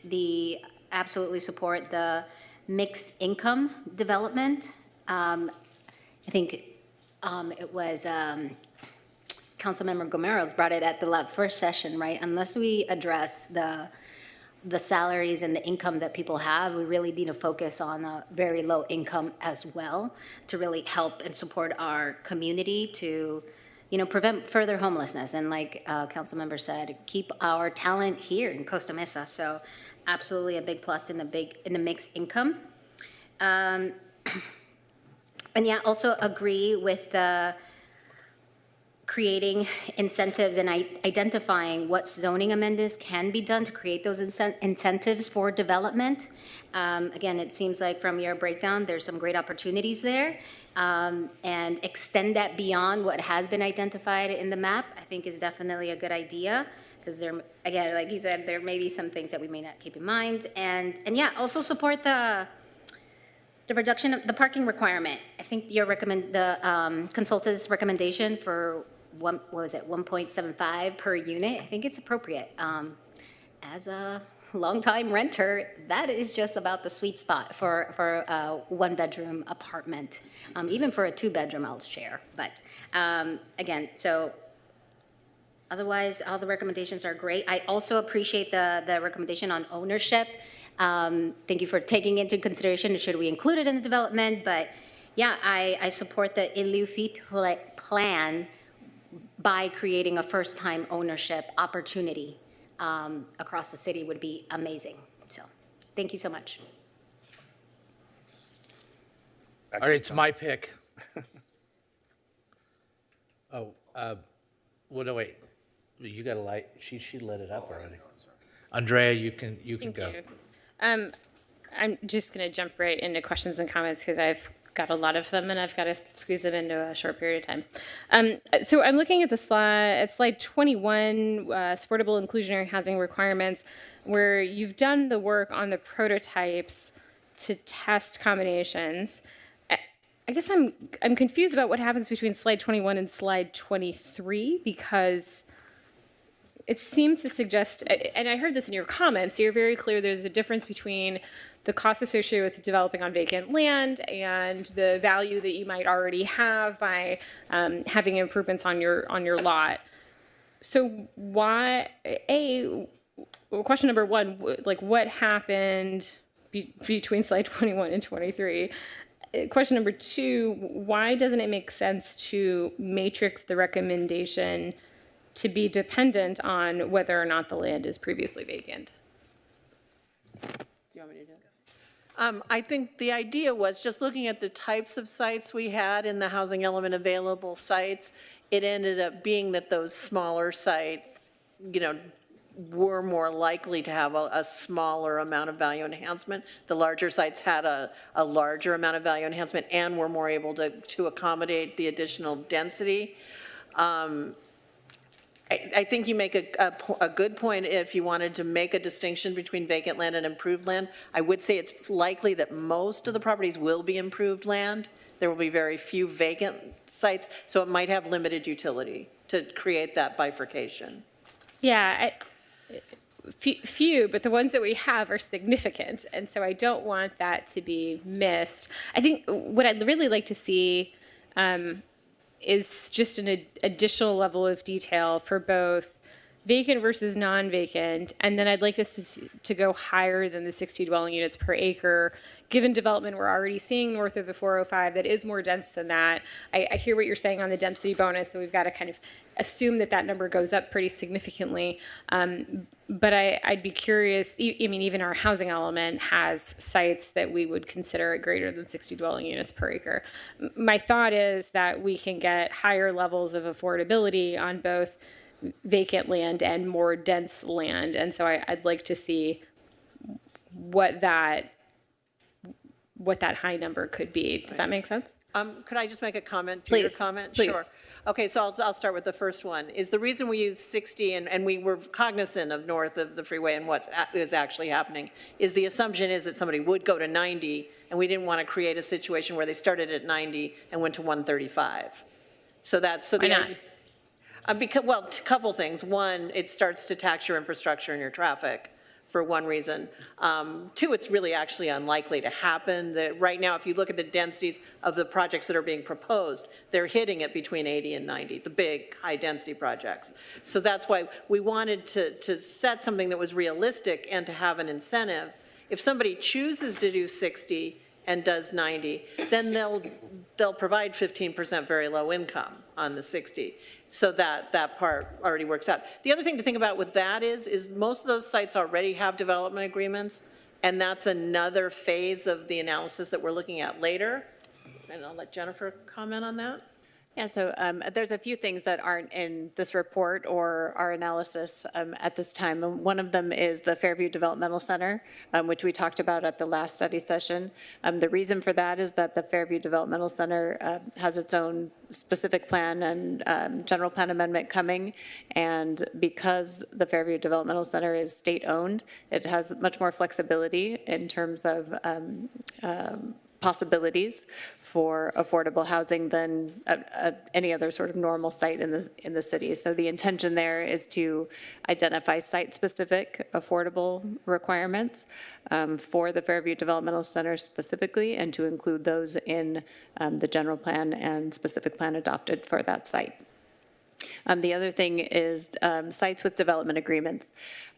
You heard a lot tonight about how existing land use and what is already allowed per zoning can affect these calculations. So sites with development agreements, they have different calculations because they're already entitled and have those entitlements vested for a period of time.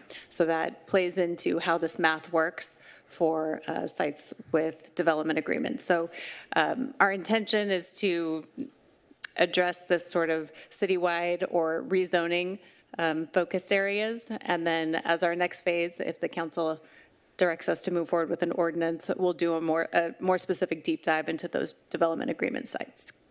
I seem to recall the last time we had a development agreement come up for renewal, though, the conversation was if we had had an inclusionary housing ordinance at the time, when we were in the process of renewing that development agreement, we might consider giving the developer the option of defaulting to what might look like higher density but higher affordability, or continuing to negotiate a development agreement separately. Am I recalling that correctly?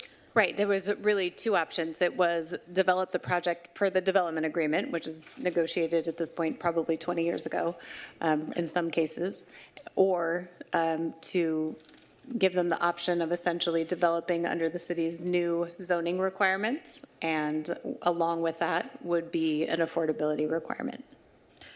So my preference would be to deploy the housing ordinance across the entirety of the city and not restrict it to specific areas for exactly that reason, such that future developments, no matter where they were, might fall under the inclusionary housing ordinance. I'd also like to see at least 80 dwelling units per acre, just so I can see the math, even if we think that's unrealistic. Moving on to ownership set aside, I agree with the consultant that I'd prefer to see in lieu. I'm not sure that the juice is worth the squeeze on the set aside percentages for ownership housing. I'm also curious, because we're a little bit dismissive of condos and preferring to do the analysis on townhomes. I'm wondering if that's a chicken and the egg problem. There hasn't been an incentive to build condos of any kind, and so we've gone to townhomes. I'm not sure if that's truly, yes ma'am. No, finish your sentence. No, go for it. We actually looked at the variety of Irvine projects that are being developed currently, and those were all effectively not stacked condos as well. So yeah, we understood that in Costa Mesa, just the projects that you've had and the types of sites and the densities have been limited by your density standards to be that. And I actually spoke to the developers of the Costa Mesa project and asked if they would have built to higher densities, if they could have, and they said no. And then if you look at the densities of the Irvine projects, they really fall within that 25 units the acre and below as well. Interesting. The 100 rental units as the threshold for set aside, I mean, if we've talked about Irvine quite a bit. Irvine's only got a 50 unit. 100 seems high. I'd like to see that lower. I have lots of sticky notes. I'm sorry. Give me a second.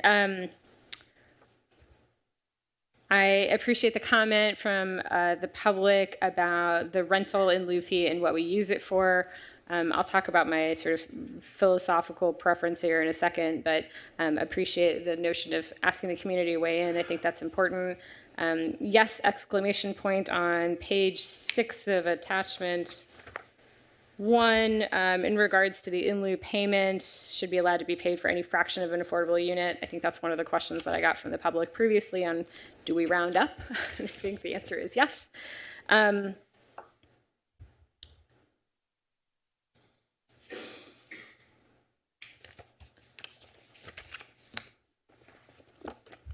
much time do I got, Mr. Mayor? You got about 2 minutes and 30 seconds, roughly. Okay, I talked about density of scenarios. I was a little bit surprised the way you broke out the prototypes for harbor mixed-use properties and harbor improved auto properties. If I'd had more time, I would have gone back to the housing element and sort of sanity check those assumptions. Maybe that's a question somebody else wants to ask down the line here, but you know, those are 2 prototypes. Are they the 2 most likely things that we're going to see on harbor? I'm not 100% sure.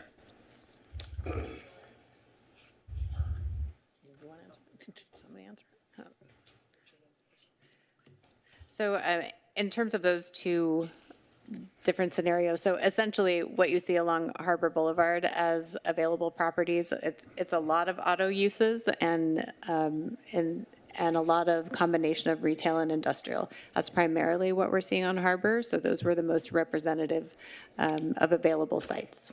Okay.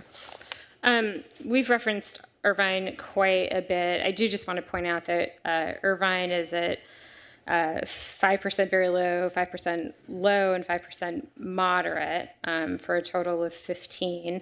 And, you know, if we're using that as any kind of a reference point, I was trying to figure out, I think what might be helpful for me is to see why does that work in Irvine? We'll just ask that question, right? What is so different about the economics between our land values, rent in Irvine? Why would that be more tolerable?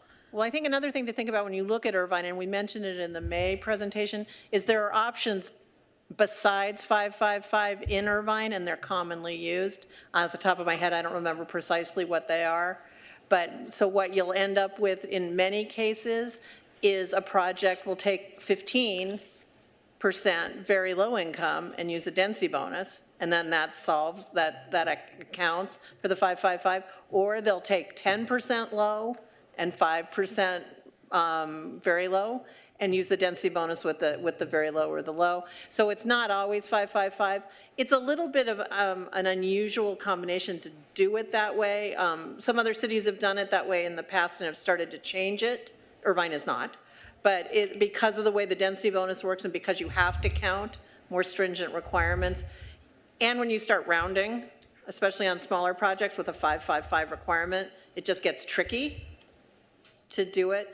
But then the other thing with apartment development, height and density in Irvine is higher than height and density in Costa Mesa. Yeah, I think that's why I kind of keep coming back to density as yet another lever that I'd like to see some more variation on. Well, so, and again, height. Height is the key, because one thing we tried to do was stay below 6 stories. Yeah, I mean, you need not go that far north of the 405 to see much taller buildings than 5 or 6 stories. Oh, no, understood. But yeah. I mean, I'm just telling you what the I'm not contradicting you. I'm just telling you what the feature was. We're agreeing with each other. It's all good. I'd just like to see how much more we can do, frankly. Looking at the other cities that were provided in attachment 3, most are in the double digits in terms of a combination of low and very low requirements. Even Huntington Beach is at 10%. Look, from a philosophical perspective, my goal is very low. I think that this is a question of keeping people in their homes. This is a question of combating homelessness. This is not meant to solve every problem. This is not a panacea for all housing concerns in Costa Mesa, period. That's why I'm not supportive on the ownership piece. I think this is about making sure that people who live and work here now can continue to live and work here in the future. And so I do not agree with the notion of a low income only. I think it's got to be some combination of very low plus. So whether that very low plus ends up being Thank you, Mr. Mayor. Bing ends up being, a couple of percentage points plus low. I'm fine with that, but I don't agree with a policy in which we don't require some amount of very low to be built. And I'll say one more quick thing. I appreciate all of the developers who have provided input, whether it's to the Costa Mesa Affordable Housing Coalition, to myself directly. What I don't agree with is the idea that this is regulation and thus it is bad.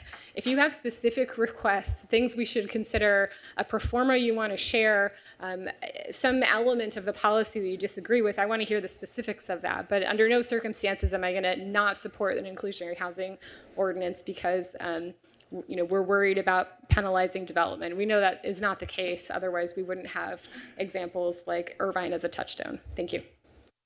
Thank you. Adam. Yeah. Johnny, do you want to go? Well, thank you. Essentially, my comments are very limited. It's more of a learning phase for me in this particular meeting. I do see that it is a very complex issue, and I kind of agree with what Andrea is saying on the limitation or including the very low household income. But again, I'm here listening and learning a lot more about this. So that's it. Just wanted to say thank you for that. All right. Did you want to go, Lauren? Sure. I'll be brief too. And so I'm going to kind of go over some of the same things that I talked about the last time we had our meeting. First, I want to thank you for a very exhaustive report here. It's very informative. It's a lot to take in. It took a lot of cognitive effort on my part to try and absorb this and see if I can come back with some good points and some things to think about for our community. There is no way that I could ever break this down as well as Andrea broke this down. So some things that I want to bring to the table is a path moving forward as far as in what ways are we going to create opportunities for home ownership. Right now we're creating opportunities for rentership, and that's great because there's a lot of people in our community that really need good housing so that they have a good place to live and that they can raise their family. I don't think the goal is to become a renter. The goal is to have home ownership, pride in ownership, right? So we have to ask ourselves, where are we going with this in the long run, 10 years from now? We're not going to have anything happen for the next 3 years, but what happens the next 3 years to 5 years after that? Where are we at? Are we going to provide a model in this community for livable wages? I would love to see us have a path forward with that, especially for the younger generation. We could have a youth build program that offers incentivizes the younger communities, the younger people in our communities to have an opportunity for home ownership. I would really like to see those things happen. I know right now these are some unanswerable things, but these are things that we can look forward to in the future. So once again, thank you very much, and thank you for hearing me. And I would be happy to yield my time back to Andrea if she still has some very great points to make. We can, why don't we take, if anybody wants a second bite at the apple, we can do it, but let's get through everybody at least once before we do that. Adam. Sure. Thanks, John. How about you, John? How much time do I have? Yeah. You got 5. So the way we do it, John, is it's 5 minutes, but Perfect. if you ask a question and staff's talking, I turn off the clock. No problem. So a couple observations that I have. First of all, I thought the presentation by KMA and staff was impressive. I thought it was comprehensive. I thought it was thoughtful. If we were to have an inclusionary housing ordinance, I think that's the team to develop it, and I think their recommendations form a solid basis for it. It's not entirely clear, and there's a bit of contradiction on this idea of, are we going to have an inclusionary housing ordinance? And I heard what Andrea just said about her view of it. The staff report indicates that this is a study session regarding the potential IHO and looking for the council to provide direction on the potential of an ordinance So I just think that is, it kind of forms a perspective around this. Although in our housing element update, the program 2A, of which this is, says that the objective is to adopt an inclusionary housing ordinance, not to consider one, but to adopt one. So it's not entirely clear yet to me what the path forward is on this. There is some contradiction also in terms of the public comment as to whether this is something that should be done or not be done. The one thing I did not hear from, by the way, I'm not necessarily pro or against. These are simply observations of what I'm hearing. And what I'm hearing from the public comment from the developers, nobody said, it's about time you have this. This is really going to help me out. There isn't a single developer that said that. What I did hear from them is concern about this potentially becoming a barrier to the production of housing. And to the point that Manny made, if the primary interest is production of housing, then we should be going out of our way to make sure we don't put in place any disincentives. And to KMA's credit, I think that was their intention with their various recommendations, was push the limit, but not to the point where it created pain or a disincentive. There's no clear evidence that I've seen presented that says the inclusionary housing ordinance gets us close, not only to the overall RHNA allocation, but to the subset of that for very low and low income housing. And that's okay if the objective of the inclusionary housing ordinance isn't really to deal with the RHNA allocation.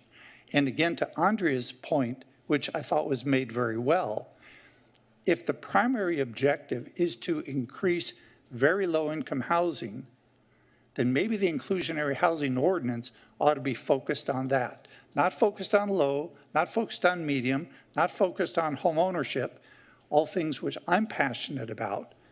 But if the objective of the inclusionary housing ordinance is to have increased very low housing, then it should be restructured that way, and the incentives and the targets should be based on that.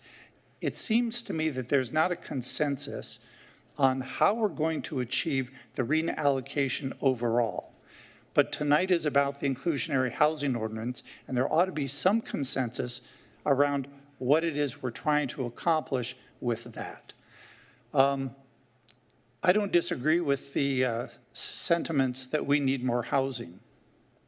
Setting the RHNA allocation aside, which we know is higher than what even city staff felt was reasonable, setting that aside, I think there is a common agreement that we need more housing. I personally don't think we need more apartments. I think we need more ownership opportunity in the city. Clearly, and you've heard me, you don't agree with me, some of you, that's fine, but clearly Costa Mesa's ratio of apartments to ownership is upside down compared to the county at large and most of the neighboring cities. I think it's a problem, and I think if we focus on simply developing as part of RHNA apartment complexes, I think we're going to run into a problem worse than we already have. There was a comment, and there's several comment references about is the inclusionary housing ordinance actually working in other cities? The idea being if it is, well then we ought to really get ours going and model ours after theirs. Commissioner, you're over 5, so just. Already? Yeah. Okay. I'll leave with one last comment, and that is the in lieu fees. If developers feel the in lieu fees are more attractive to them than building the housing that we want built, then we haven't set the in lieu fees high enough. That's my final comment. Thank you for your time. Thank you, good job. Adam, oh, it's my turn. Who wants to go? I guess we're, Arliss, Don. Don, you want to go? You can go. And then Arliss, well, I'm not going to reveal who my next pick is. I don't want to disadvantage the team. Go ahead. Sorry, it's not my birthday, so we're good on that one. I think there's some. I think both Andrea and John made a good point in that what was the goal here, and the thing we kind of jumped into the ordinance, we kind of jumped into the complexity of things, but is there a consensus up here that says we want X number of affordable units, low income, moderate income, or whatever? I think that's really critical to starting this conversation, because otherwise we're picking away at different components of an ordinance with some result, and it may serve what some of us think and others don't. So I think what we haven't done, nobody's fault, but I think what we haven't gotten clarity on or consensus on to give the staff direction is, here's the goal. And I was going to ask the question, it's not a fair question probably, but you know, how many affordable housing units are we trying to build? Is it the RENA number, or is it some other number we believe in? And do we have any way to know that? So ultimately, Councilmember Harper, that's a policy decision for the council. We obviously have a state mandated RENA, and they have allocated a certain number of units that we are expected to plan for. Whether we agree with that number, obviously we appealed that number, so we did not agree that that was an accurate representation, but certainly I think from what I've heard from the council, there's consensus that more housing is needed. I think you're right, we haven't got to the details of what does that precisely mean in terms of a number, and I don't know that we will get to that. Don't you, I mean, I feel like we need to know that, or at least as a council agree it's this program, as a council agree we want in lieu fees or we don't. That's more of a comment than a question. I'm a little concerned that I heard two developers, one say that the interest rates we used weren't realistic, the return rates weren't realistic, even for CalPERS, and the other one said he didn't really understand the analysis you did. And if he didn't understand it, me and Lauren are not going to understand it for sure. I would encourage you to reach out to those developers, talk to them about what you've done, find the flaws in it. They are people that do projects every day. They're not a academic analysis. I think your job was tremendously hard given the changing economic landscape and the variation of projects. Everything's so different. I don't know how you do it. It's really hard. Tell me how in lieu fees are, and are they multiple programs? How are they spent? How are they administrated once they're collected? So that is something that's also a policy decision of the council.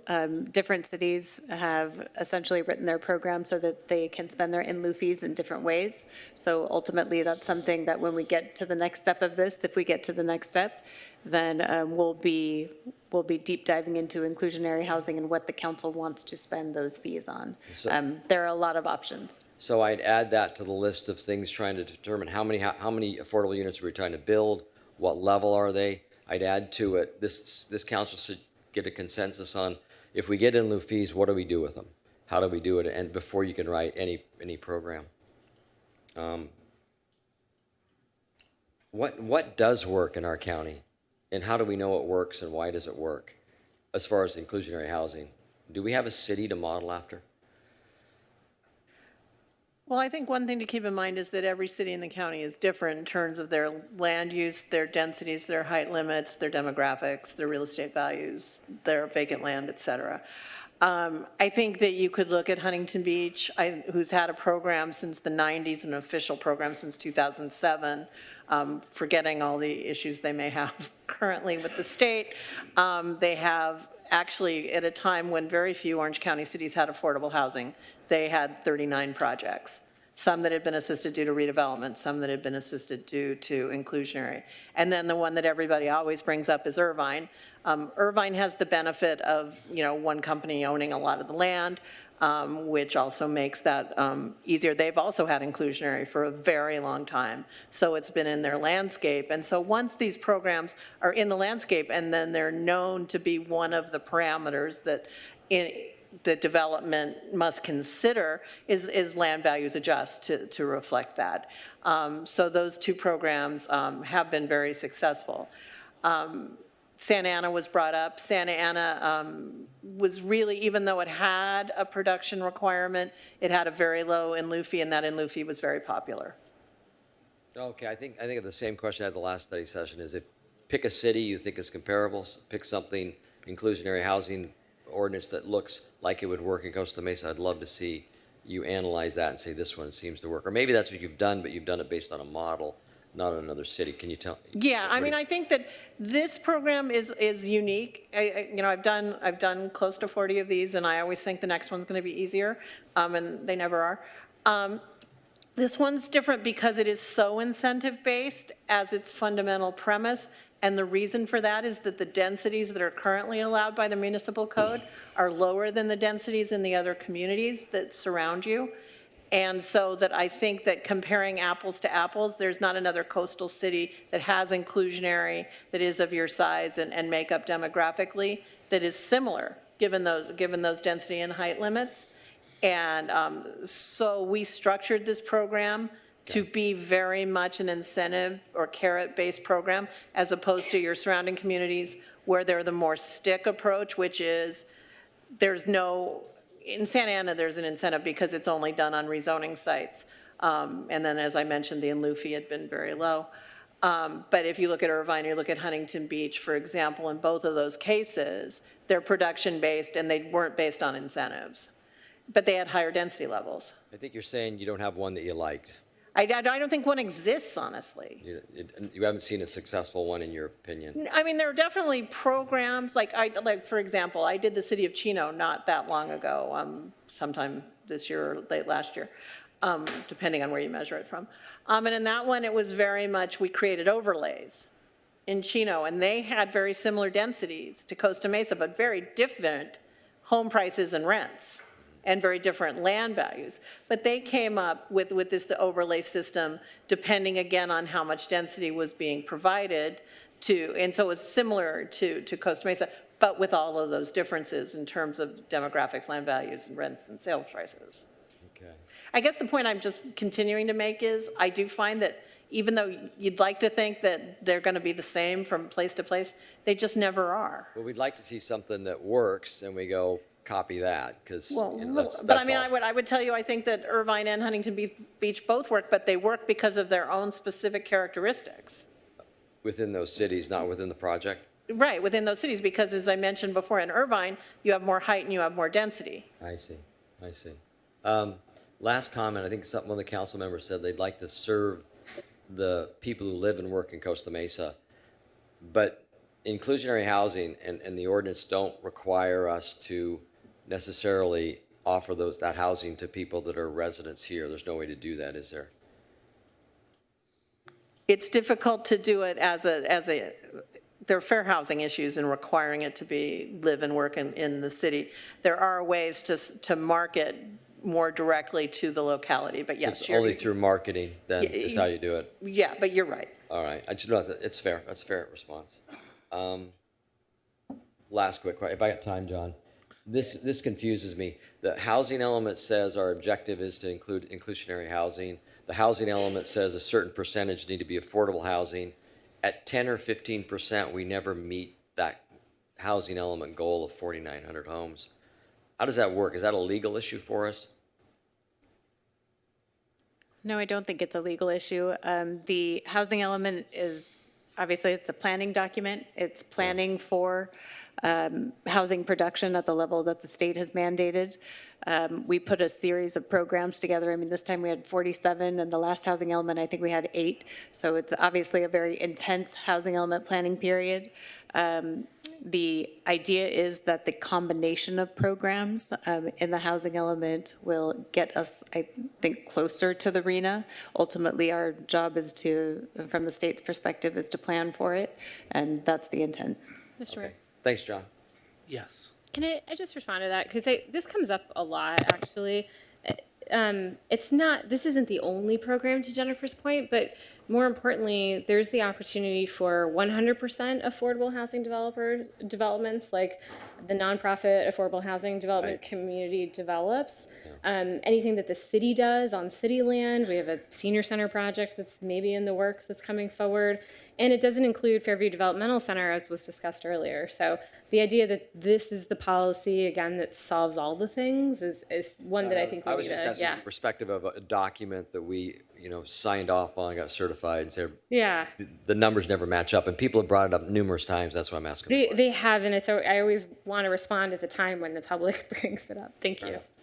Thanks. That's off her time, right? Is she going? It's like soccer, it's extra time. Okay, so, Adam. Russell? Okay, thank you. Thank you, staff, and thank you to our consultant. And thank you, everybody that's here. I think it's great that this room is full of people, mostly that want to see more housing and recognize that we do have an affordability crisis, right? So yes to affordable housing. I get it. I am here. I'm still a resident of Costa Mesa because of AB 1482. If you know what that is, that's a rent stabilization bill. That is going to sunset, by the way, in 2030. So that's something we might want to think about adopting locally if we are interested in these sorts of things that we're talking about. So yes to affordable housing. And to go back what you guys were just talking about, an inclusionary housing ordinance is one piece of so many things we could be doing to increase affordability. And it's really one very precise, specific tool to get below market rate units. It doesn't really do anything for overall affordability. And I get a little worried about, in an attempt to get these below market rate units, we might sacrifice our greater goals of affordability and those below market rate units. Because ultimately it's a tax and it's very complicated as we've seen tonight. There's lots of moving parts. Land value changes, the market changes. Whether or not we have the right number, I don't think anybody up here feels comfortable, signing our name on that. The analysis, page 27, about the value enhancement from the upzoning, cutting that in half and using half of that number to arrive at these appropriate percentage points. That looks good on paper. I would love to hear from a couple of developers whether that's how developer math works. To be honest, I'm a little suspicious about that. Whether this ordinance is going to affect the developer's decision to build, or more importantly, affect property owner's decision to sell, is a very big point. Is this going to risk that? Are we going to affect their decision to sell to developers or for developers to build? Is the big question that I think we need to be sure about before we move forward. Best case scenario, if this our arena 11,780 or whatever, those aren't all going to get built before in this cycle, before 2029. But if they do, let's say they do, and through this ordinance, we get all of the below market rate units that's part of that arena, which is 4,700. Well, we know that we have about 20,000 households in the city that are low income. So best case, unrealistic scenario, somebody said the word lottery earlier. This is a lottery. Best case, unrealistic scenario, we provide for a quarter of the households with below market rate units. And somebody just said earlier, they might not even be from Costa Mesa. So best case scenario, 25% of our households are being served, and we know that's not realistic. Here's what I think we need to do. I need to back up a little bit. Streets, alternative transportation, that needs to be part of any conversation when we're talking about, we're going to densify, we're talking about 90 dwelling units to the acre, 5-6 stories. We're talking about a lot of new housing. We have to talk about our right-of-way and how we're all getting around, because everybody driving, every family in these 5-story towers having 2 cars is just unrealistic. Investing in making single car households possible, we're achieving the same goal. That's your rent money. Automobile Club of America came out with new estimates this year. $10,000 a year average for the cost of a new car. Used cars are cheaper, but your check engine light, the likelihood that that's going to turn on is, you guys know what I mean. We have to talk about streets. Objective design standards, we have to make sure that these are going to look good before they come in.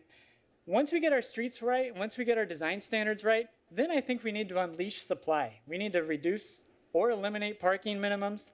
We need to fix our zoning standards, whether it's height, setbacks, of course, density, and let developers build. This is what we've been not doing for decades, and that's part of the reason why we're in this giant crisis that we're in.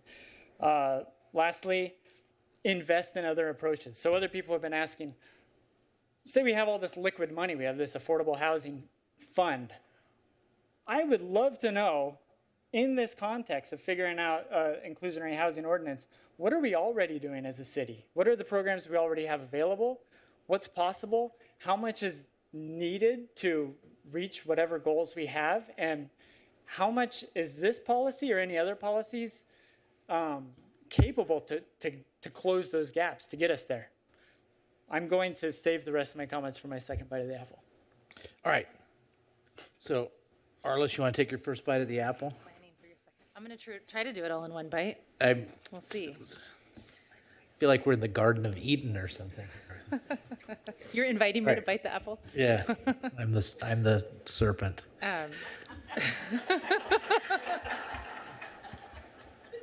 Should I refuse? Okay.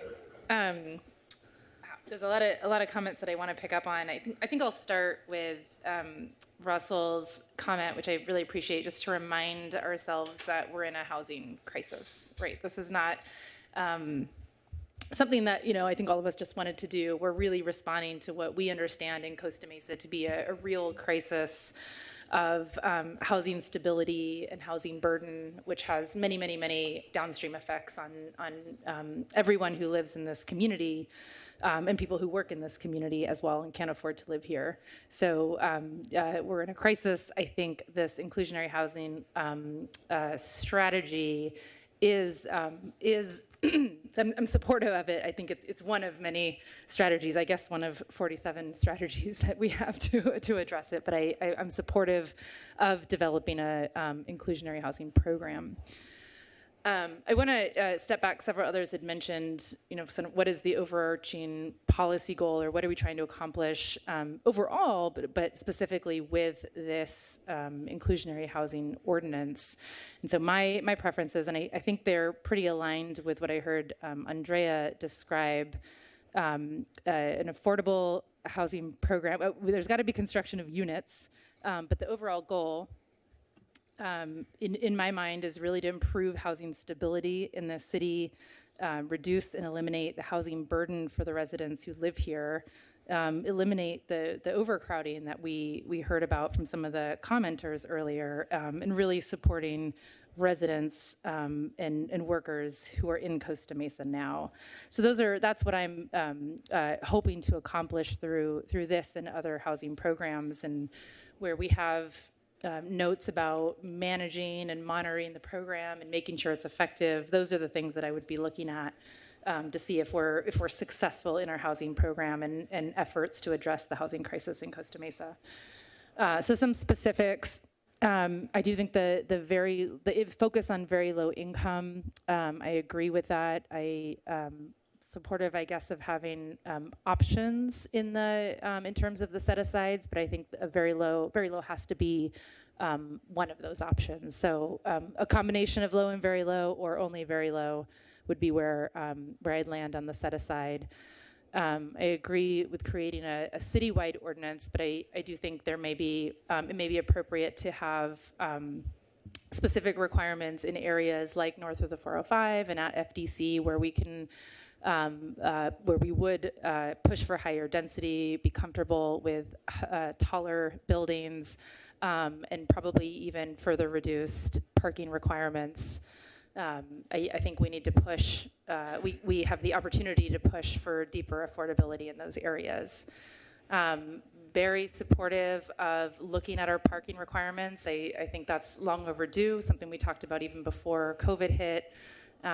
Where I'm hearing data on projects already where large projects are is it overparked? We're not fully utilizing the parking we've made people build, and that's a big opportunity for cost savings. I'd rather see space be built for people to live versus vacant parking spots or even spots for extra cars. And I really agree with Russell's comments about we have to do this hand in hand with sort of transit forward programming and planning. And when we're talking about building housing, we're talking about a 50+ year timeline. We've really got to work hand in hand with supporting better transit, reducing the need for one person per car. I've mentioned, I guess maybe it can't be built in, but I really want to find ways to prioritize Costa Mesa residents and workers. I think building more housing in Costa Mesa is a really good opportunity to address a lot of the traffic that people complain about by helping people live closer to where they work. I agree with Andrea's comment about the 100 unit threshold. I thought that seemed high in terms of the inclusionary requirement. I don't know what the right number is, but it seems like that should be lower. A 50 unit construction sounds large. Sounds like there's opportunity, especially if we're using some of these other levers to reduce the cost of construction. One other note that I haven't heard yet, on page 11 of the staff report, it talks about an alternative compliance option of land dedication, noting that this would likely not happen. One of the other things I'm interested in that I mentioned in the first study session is certainly there's a goal for deep affordability. We also have big needs for park space, right? We're not meeting our open space. And so I think in park poor communities, I want to make sure that we're also providing for land so that where we're adding housing, there's also appropriate accessible park space. Can you do Is the my rest? bite over? It's been over for a little while. Oh, we didn't say. You can I do- was waiting for the ding to tell I know, me. there's no ding, I'm sorry. Okay. Next time we'll have to have Brenda be the enforcer. If you want to let me finish, I just had one more item. Okay, that's fine. One more item. And that was just on the in lieu fees. I don't actually remember who mentioned it, but I want to make sure that in lieu fees are set so that we're encouraging the construction of affordable housing and not, having that be a sort of a way out of actually building housing. Okay, thank you. Thanks. Adam? You got nobody else to pick, I don't think. You got to go yourself. I do, yeah. All right, first off, thank you to everyone who came out today. This is an exciting time to talk about something that's rather important for this community, so thanks for sharing your time with us this evening. I'm going to focus exclusively on the agenda report to try and carve into some facts that were laid out there, so I'm going to stay away from a lot of the high-level policy stuff. My comments are by no means exhaustive, but I had to limit them to about 20. So first off, pardon? Oh, 20 comments, yeah. Oh, wow. So first off, I think it's in the city's best interest for no acquisition and rehabilitation of existing units, as seen on page 11. I'd like to emphasize set-aside requirements for moderate income ownership housing projects. And in that vein, with offsite production, should have the primary goal of developing an existing or forthcoming opportunity zones and special overlays. I think if we're looking at page 4, bullet point 1, I think staff needs to further define what unduly means as far as an undue burden. Maybe strike the language on page 4 in the last bullet point and on page 10 indicating the collection of in lieu fees to rehabilitate existing housing as it relates to that initial comment that I made earlier. I would support staff's recommendation on page 9 regarding recommended set-aside requirements for rental units with the intention of providing project flexibility for developers. I support a 55-year covenant period for rental units and a 45-year covenant period for ownership units as seen on page 11 and as written and recommended by staff. If we also look at page 11, I would encourage directing staff to define what, and I quote, extreme financial hardship means as compared to any other hardship. I don't know if there's a legal definition for that, but it would be good to know how much hardship can be put onto developers just as a working definition. And consequently, does extreme financial hardship reduce a comparable in lieu fee, or does hardship actually reduce our ability to collect in lieu fees or any other thing that we enforce? Per pages 11 and 12, I think it would be good to lower the parking standards to help better meet the inclusionary requirement. I recommend that the City Council direct staff to prepare residential parking standards analysis and to use the adopted housing element to inform future parking code changes. So using the housing element as kind of a framework for that parking requirement. Per page 12, in the process of citywide set-aside requirements and rezoning, I support City Council in their effort to direct staff to identify,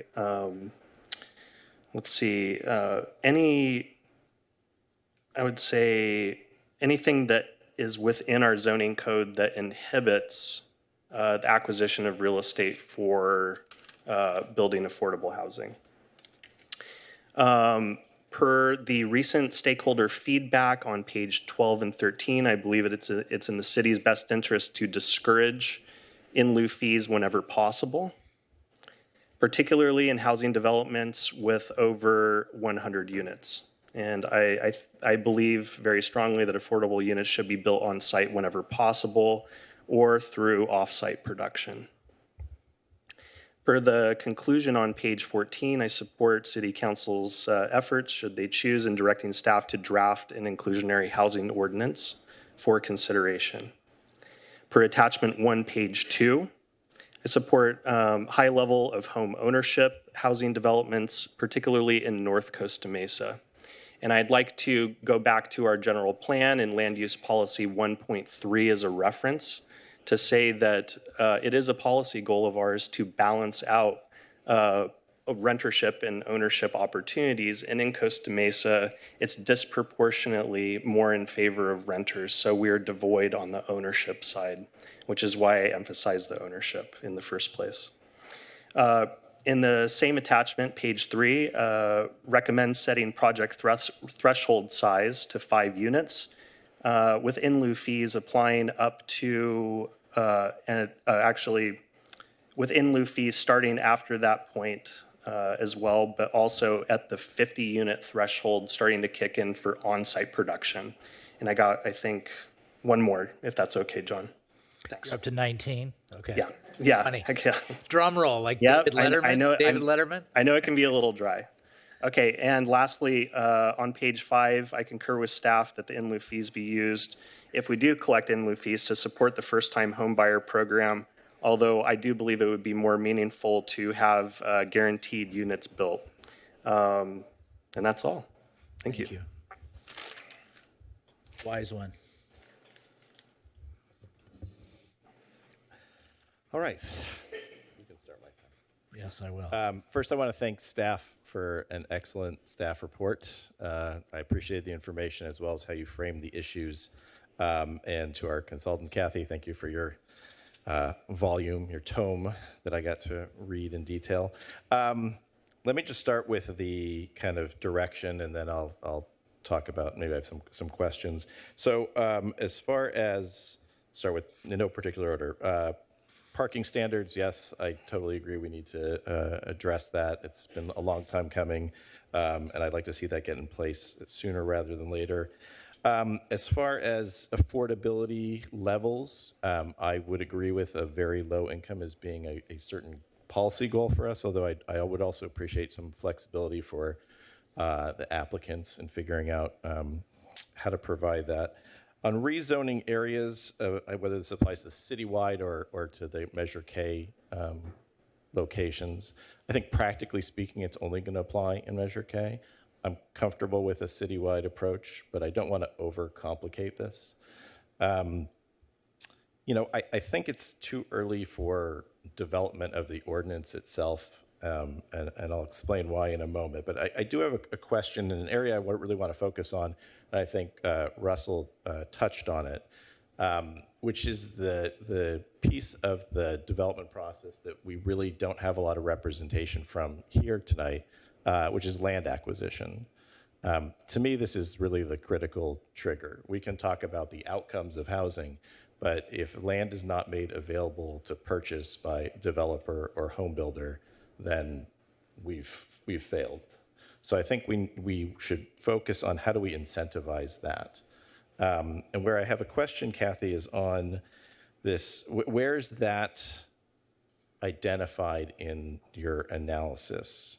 Is it simply a matter of upzoning, and that provides what you call the enhanced value, and that is something simply that the developer has to pay for? And now you can stop my time. Okay, so yeah, so generally what the idea is, one is the ability to build residential on a site that currently is not allowed to be developed with residential. Two is increasing the density over the general density that's currently allowed in Costa Mesa for residential development as you stand. Three is changing the parking requirements, and four is height. Okay, well, those are only two incentives, parking and height. My concern is that a property owner, and I don't see a ton of them here, may have an overinflated sense of value, which it doesn't even materially accrue to them. This is really paper, correct? We upzone, and it's just a matter of an idea on paper. The home builder, developer has to acquire that property at some increased cost, and then also has to account for additional costs associated with providing affordable housing. So it's a kind of double whammy in some respects. I just want to make sure that we're able to incentivize that very first transaction. Because if that doesn't happen, like I said, we can forget about housing. The other piece that I don't see fully acknowledged here is the context in which we're creating this. And specifically, I'm talking about Measure Y. I mean, for more than 6 years, we basically had a chilling effect here in Costa Mesa. We're beginning to thaw with Measure K in place, and I'm reluctant to be overly aggressive and go back to being in the freezing cold.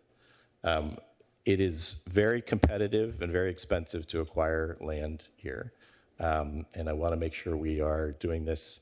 I would prefer kind of a prudent, incremental approach where we set some certain standards, but we can ratchet them up as we get development happening. We had fewer than 200 units of housing produced in the last 7 years.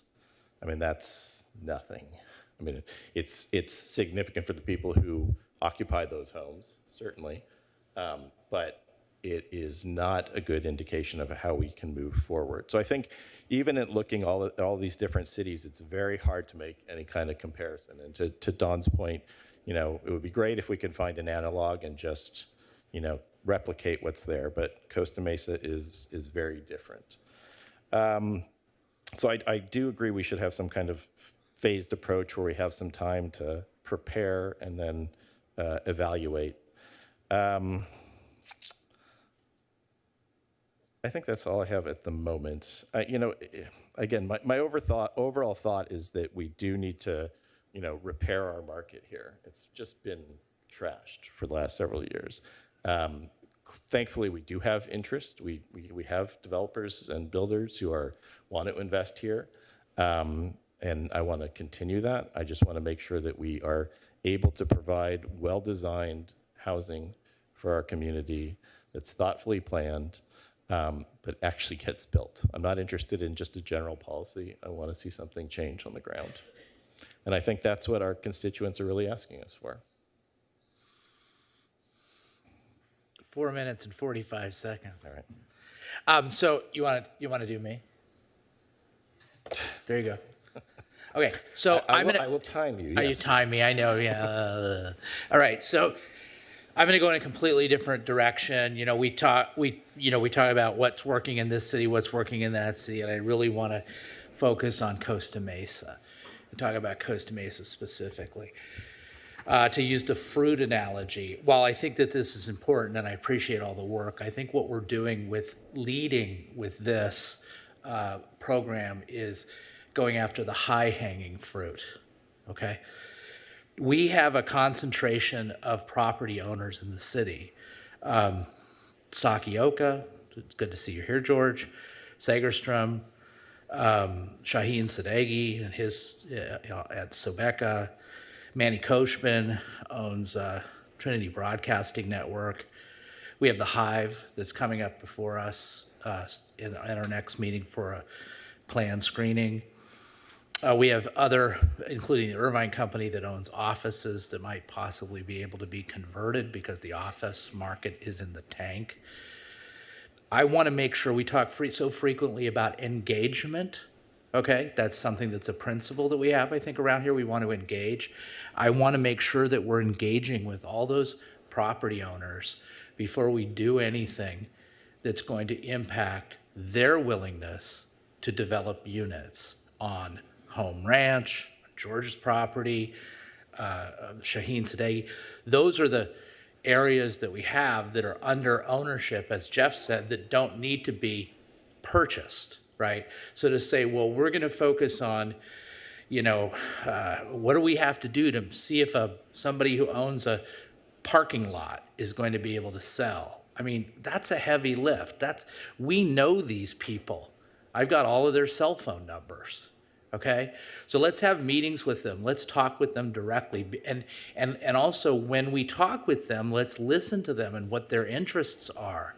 I mean, these are the people that are the pillars of our community that have built and got us to the point we're at now, and so we do have needs, and I think it's fair to have that type of dialogue with those people. My favorite term of the night is cognitive work. That was, I'll never forget that. Lauren, I'm going to steal that and use it a lot.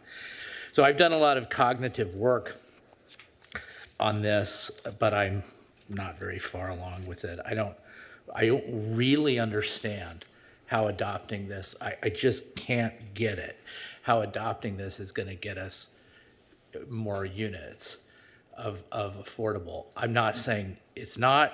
I'm not saying I know what I'm talking about. Maybe I don't. But I know a few things. And everybody who comes with it and says this is a program that is going to achieve the goal, which I think we all have and should have, and I certainly have, of very low income units being built, I just want to remind everybody, nobody ever slept in a housing element. Nobody ever slept in an inclusionary housing ordinance, okay? These are just plans on paper.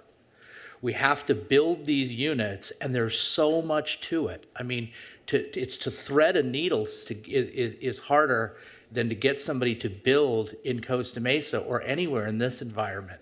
They have to have financing that's affordable. They have to have a reasonable and plentiful source of labor. They have to have supplies. They have to be able to acquire the property if those are the people we're going to go after. They have to have minimal restrictions. Timing is important. We have to ramp up our developmental department so we can get these things through faster. We have to have certainty. Parking, that's something I do agree with. I mean, I'm trying to convince myself that that we're doing right here is the appropriate first step to achieving the goal that we all have.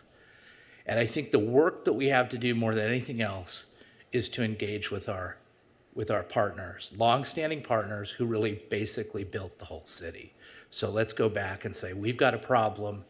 We've got a problem. How can we work together? And we don't want to do anything that's going to make the situation worse, and make our lift heavier. Okay, so I'm sure some of you think that those comments are off the wall, but those are my comments and how I choose to spend my 5 minutes. Okay, second bite of the apple. How did I do? 4:45. Boom. Go ahead. Yes. By the way, it's Andrea's birthday tomorrow, so you definitely get another bite at the apple. So that's the least we could do. All I want for my birthday is an inclusionary housing ordinance. I just want to give staff a chance to respond to that because my understanding is we have engaged with the development community. Council members, yes, it's always part of any sort of policy discussion that we engage with really interested parties. Obviously, the development community is one of those. We've had several stakeholders meetings and invited a cross-section of different types of developers who have track record of developing in Orange County and in Costa Mesa. So we have had those discussions. More engagement is always great as we start talking in greater detail each time we have one of these conversations about some of the components. So I'm happy to keep doing that. Yeah, so I mean, I'll just add, I engage with that community pretty regularly as well. I think I was accused of being a shill for them. In fact, during the Measure K discussion, as I'm sure Ms. McDonald's mumbling under her breath right now. So to the extent that, I think it's important to continue engaging with them. I absolutely agree, but I'm also hearing that they're looking for certainty. And so I don't want this to be a chicken and the egg problem. We've got to have a perfect solution for all of our housing before we decide on an inclusionary housing ordinance. So I think that's why it's important to do this as a first step, in my humble opinion, is to get that on the books as the policies and procedures by which we want future housing to be built. Thank you. Can I just add one thing to what Jennifer said? And it's not about the engagement, it's about the other part of what you said. Yes, you may. And the mayor. One thing that I think is very important, and obviously these are all your policy decisions, but if you're going to revamp your zoning standards, and if you're going to revamp the ability to build residential versus non-residential, and you're not going to couple it with inclusionary, then you're going to create that value enhancement, and then somewhere down the pike where you want affordable housing to be developed in it, then you're going to have to go to the stick approach. And so the idea is, if you create value, and I totally get your point about people not being willing to sell, et cetera, and that's an absolutely valid point. But if you don't couple it with affordable requirements, yes, you'll get development, but it will not trickle down. And I just think that's important to understand. You'll get market development, and if that's your goal, that's fine, that's absolutely fine. But it will not help your affordable. It just won't. Okay. Anybody? Second bite? Okay, so Russell, go ahead. Okay, thank you. Okay, so I talked about we need to get our streets and our alternative mobility right, design standards, unleash supply, and then invest in other approaches to creating or maintaining affordability. But that doesn't get to what we're just talking about. We do need below market rate units because the state's on us about it. And as Diane Russell said, that's never going to trickle down to those very low and low income households that provide the services that make our city great, right? That need to be able to live here. And I realize I'm coming from like the supply side approach, but I think we need to rely heavily on incentives. So right now, density bonus, it's at 5 and 10%, right? 5 very low, 10 low, and you get a 20% bonus. What if we had a local program where it's a sweeter deal, right? So they stay, they play ball, they don't get waivers and concessions, and we start at 30% and go up from there. For example, I like the carrot approach to getting below market rate units. Just while I have the floor, just so I could kind of go through these policy recommendations real quick, I just want to say the threshold at 5 units, I think that's way too low. Missing middle housing is dead on arrival as it is. We have so much trouble building sixplexes anymore, just small multifamily units that we used to build in our single family residential zones. I don't think adding this tax is going to help that at all. I think that's counterproductive. I think something like 40 makes more sense. I think lining it up with Measure Y in a couple ways will make, we got land use regulation that's very complicated, and I don't want to add more complication to this. Applying to parcels outside of Measure Y and rezoned at 40 units. No requirement for sale units. I think that gap's way too big. It's not worth the money. And then if we do, I have a feeling we're going to go this way. If we do have an inclusionary requirement, I think it should be kept below density bonus. I think it's a little sloppy, maybe. If we are making it so that developers can either leave the bonus and the concessions on the table or not, if we push them into density bonus territory. So I think it should be started low, and then, like we talked about, revisiting if we're getting units, revisiting and see if we need to crank it up from there. My last question, why 55 and 45-year covenants? Why not 99? What's the downside? Oh, so what I suggested would be no fewer than 55 years, but as long as the site is residential. So if it becomes a commercial site, if, for example, the city just changes character, then that covenant would come off. But in essence, what the recommendation is, it's effectively a perpetuity as long as it's put to a residential use. 99 years is also fine. But a common covenant is 55 years. It's the old redevelopment standard. That's where that came from. But then in my work that I've been doing, this work evolves. I've been doing this for 30 years. This work evolves over time. Has there been a fair number of cities who want to do a perpetual requirement? I just have a problem conceptually with a perpetual requirement, because all of a sudden if you have this apartment project sitting in the middle of what is now a completely commercial zone 65 years from now, do you really want to be stuck with that covenant? So There would be a buyout option, I would assume. well, yeah, I mean, or just have as long as it's put to a residential use requirement. But that's a nuance. Yeah. Okay. The big point here is I think 5 is very low. So just want to get that in everyone's notes. That's it. Got that. Anybody else? Yeah, John. Yeah, I always hate to agree with John and Jeff, but I think there's some good points. We start with who the developer is and who the landowner is, and we work into that. I'm uncomfortable, and I asked them the way I asked my questions, I'm uncomfortable with the analysis we've done because I don't understand it, and I've got some developers saying they're not clear on it. And then when I can't point to an ordinance in another city that actually creates what we're after and does not inhibit development, which is really hard to test. So I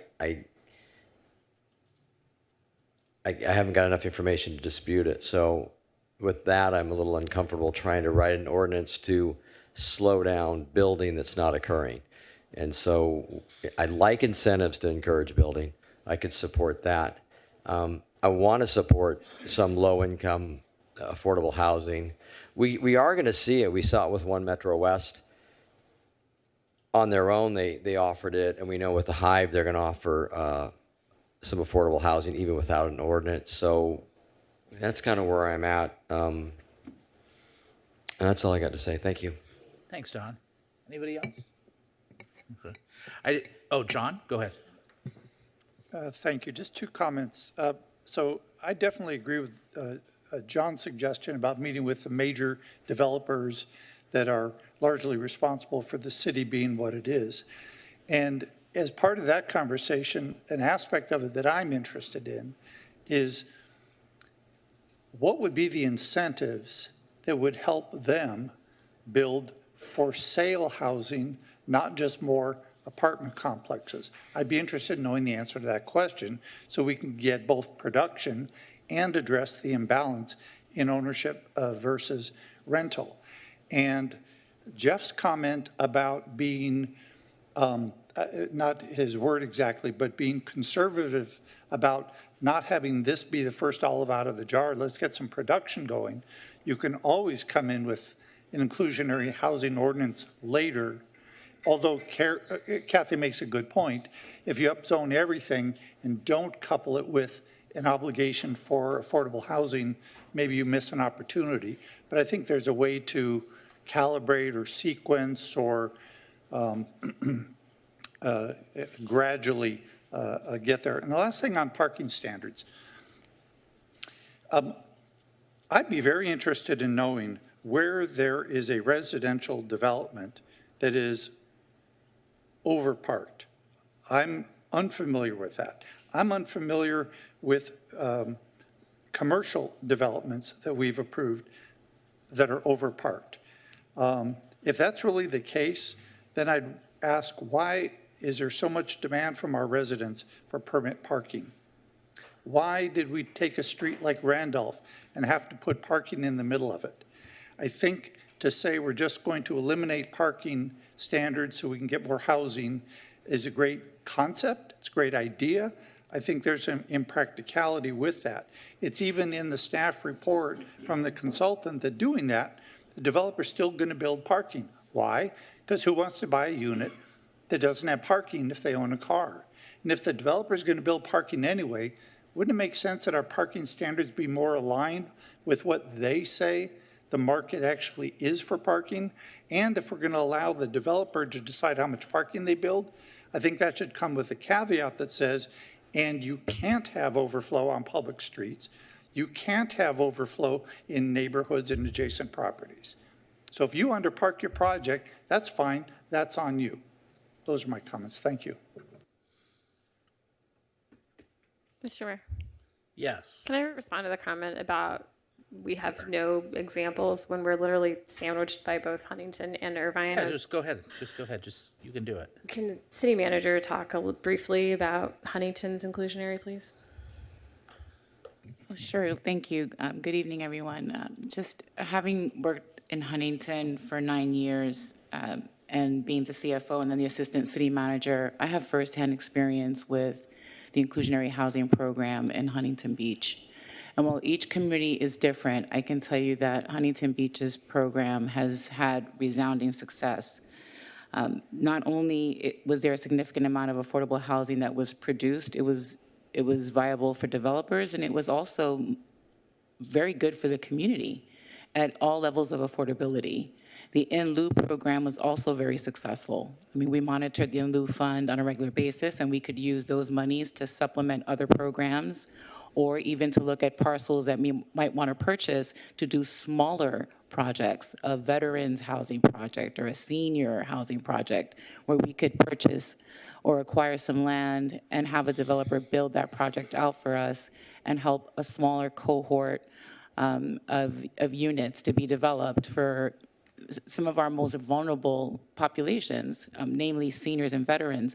At one point in time, we had up to 20 women who were living out of their vehicles, and they were rotating around the city, parking along different corridors. They traveled together for safety reasons. They would take turns to do their grocery shopping, and they had like a night watch for themselves. And that was a big driver for some of the decisions that were made in terms of facilitating affordable housing development and making sure that we would have the funds, that we could use the In Lieu funds to be able to buy a parcel and develop housing so that our seniors wouldn't be living out of their vehicles. So one of the good things about the program in Huntington, because it's been around for a long time, Kathy's very familiar with it as well, is that there's great information right on the Huntington Beach website. And so they have easily accessible, if you say affordable housing in Huntington Beach, you get a beautiful GIS map that actually tells you all of the different affordable housing units and where they're located. It tells you all of that information by whether it's a rental property, an ownership property, or a senior housing property. And if you drill down, it'll tell you all the names. Some of them might be familiar to you if you go to Huntington Beach, Avalon Huntington Beach, Beach and Ocean, Beachview Villa, Boardwalk by Windsor, Benani Development, Benani Roosevelt Project, Bowen Court, Breakwater, Bridges Apartments, Colette's, Habitat for Humanity, Elon, that's right there on Beach Avenue, Emerald Cove, 5 Points, Senior Apartments, and the list goes on and on. In fact, just on the rental side, there's 48 projects. So obviously, we're looking for policy direction tonight. I'll tell you that we all know that the 11,700 RENA number is very difficult for a city our size. We know that the last RENA allocation was 2. So to go from 2 to 11,000, that's very ambitious. We have a unique opportunity with the expansion that we can have in housing along the commercial corridors. Fairview Developmental Center is a big one, but not all 47 programs in the housing element were created equal. I do believe, in my professional opinion, that this tool is a better tool.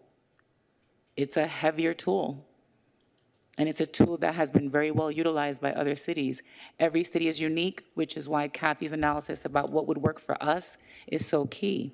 We have examples from other cities, and we also have the information about what would work mathematically, scientifically, data-driven for Costa Mesa, especially if you're looking for the deeper levels of affordability.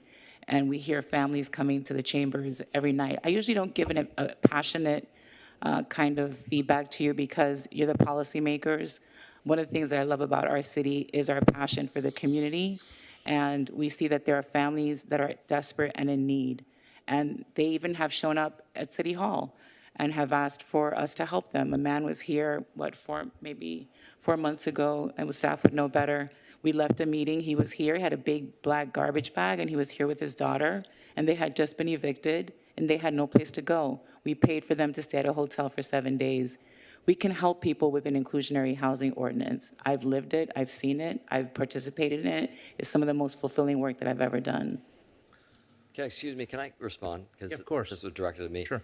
I appreciate your opinion It about wasn't that. directed at you, and it really, Councilmember. I think It's a general Andrew, comment. Andrew's was, not yours, not yours.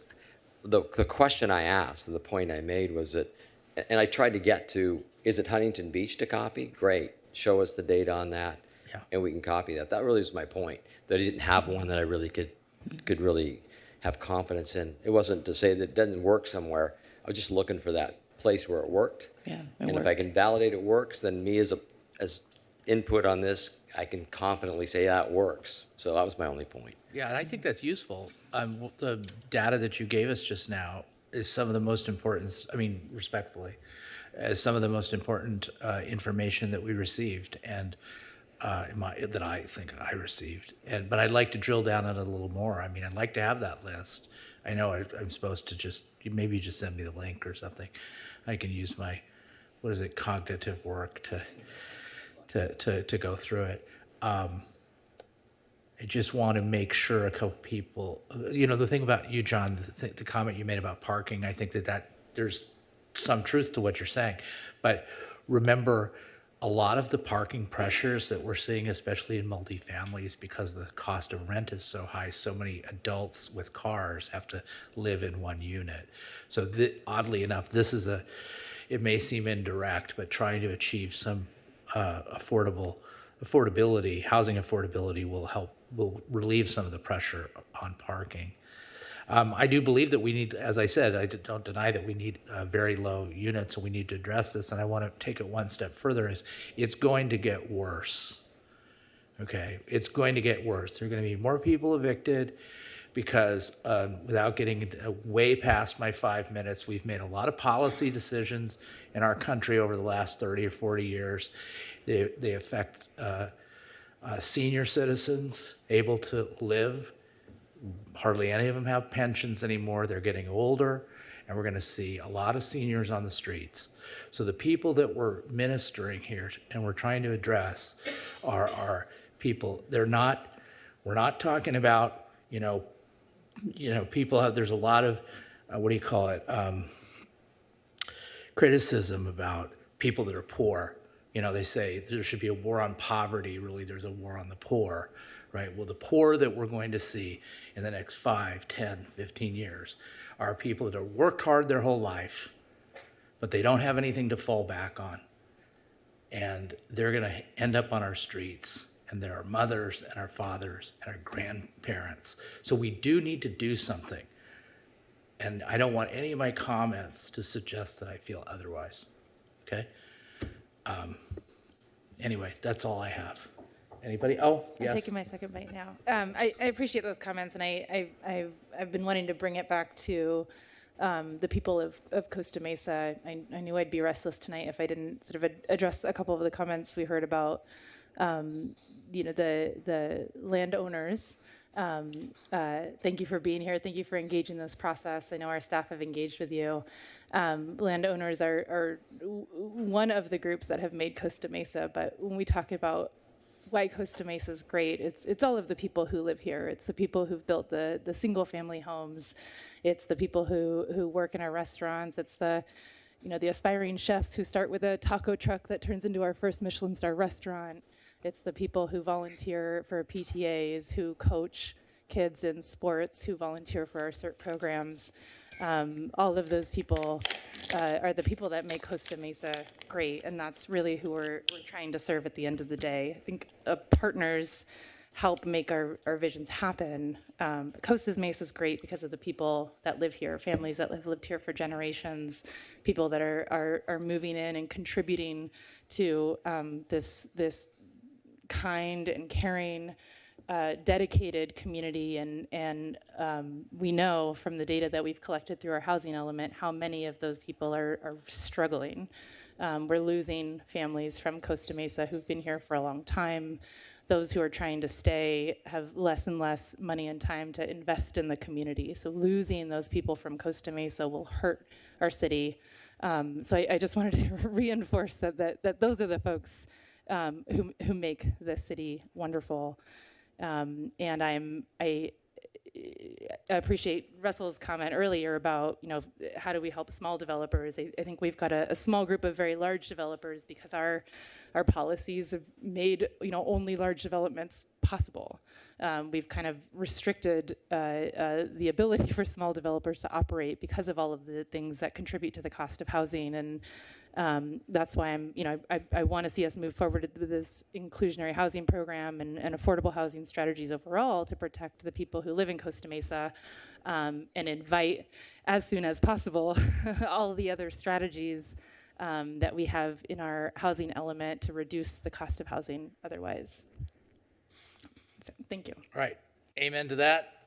Anybody else? Well, I'm not sure you got any clear direction whatsoever, but we're adjourned and we're all available for private meetings.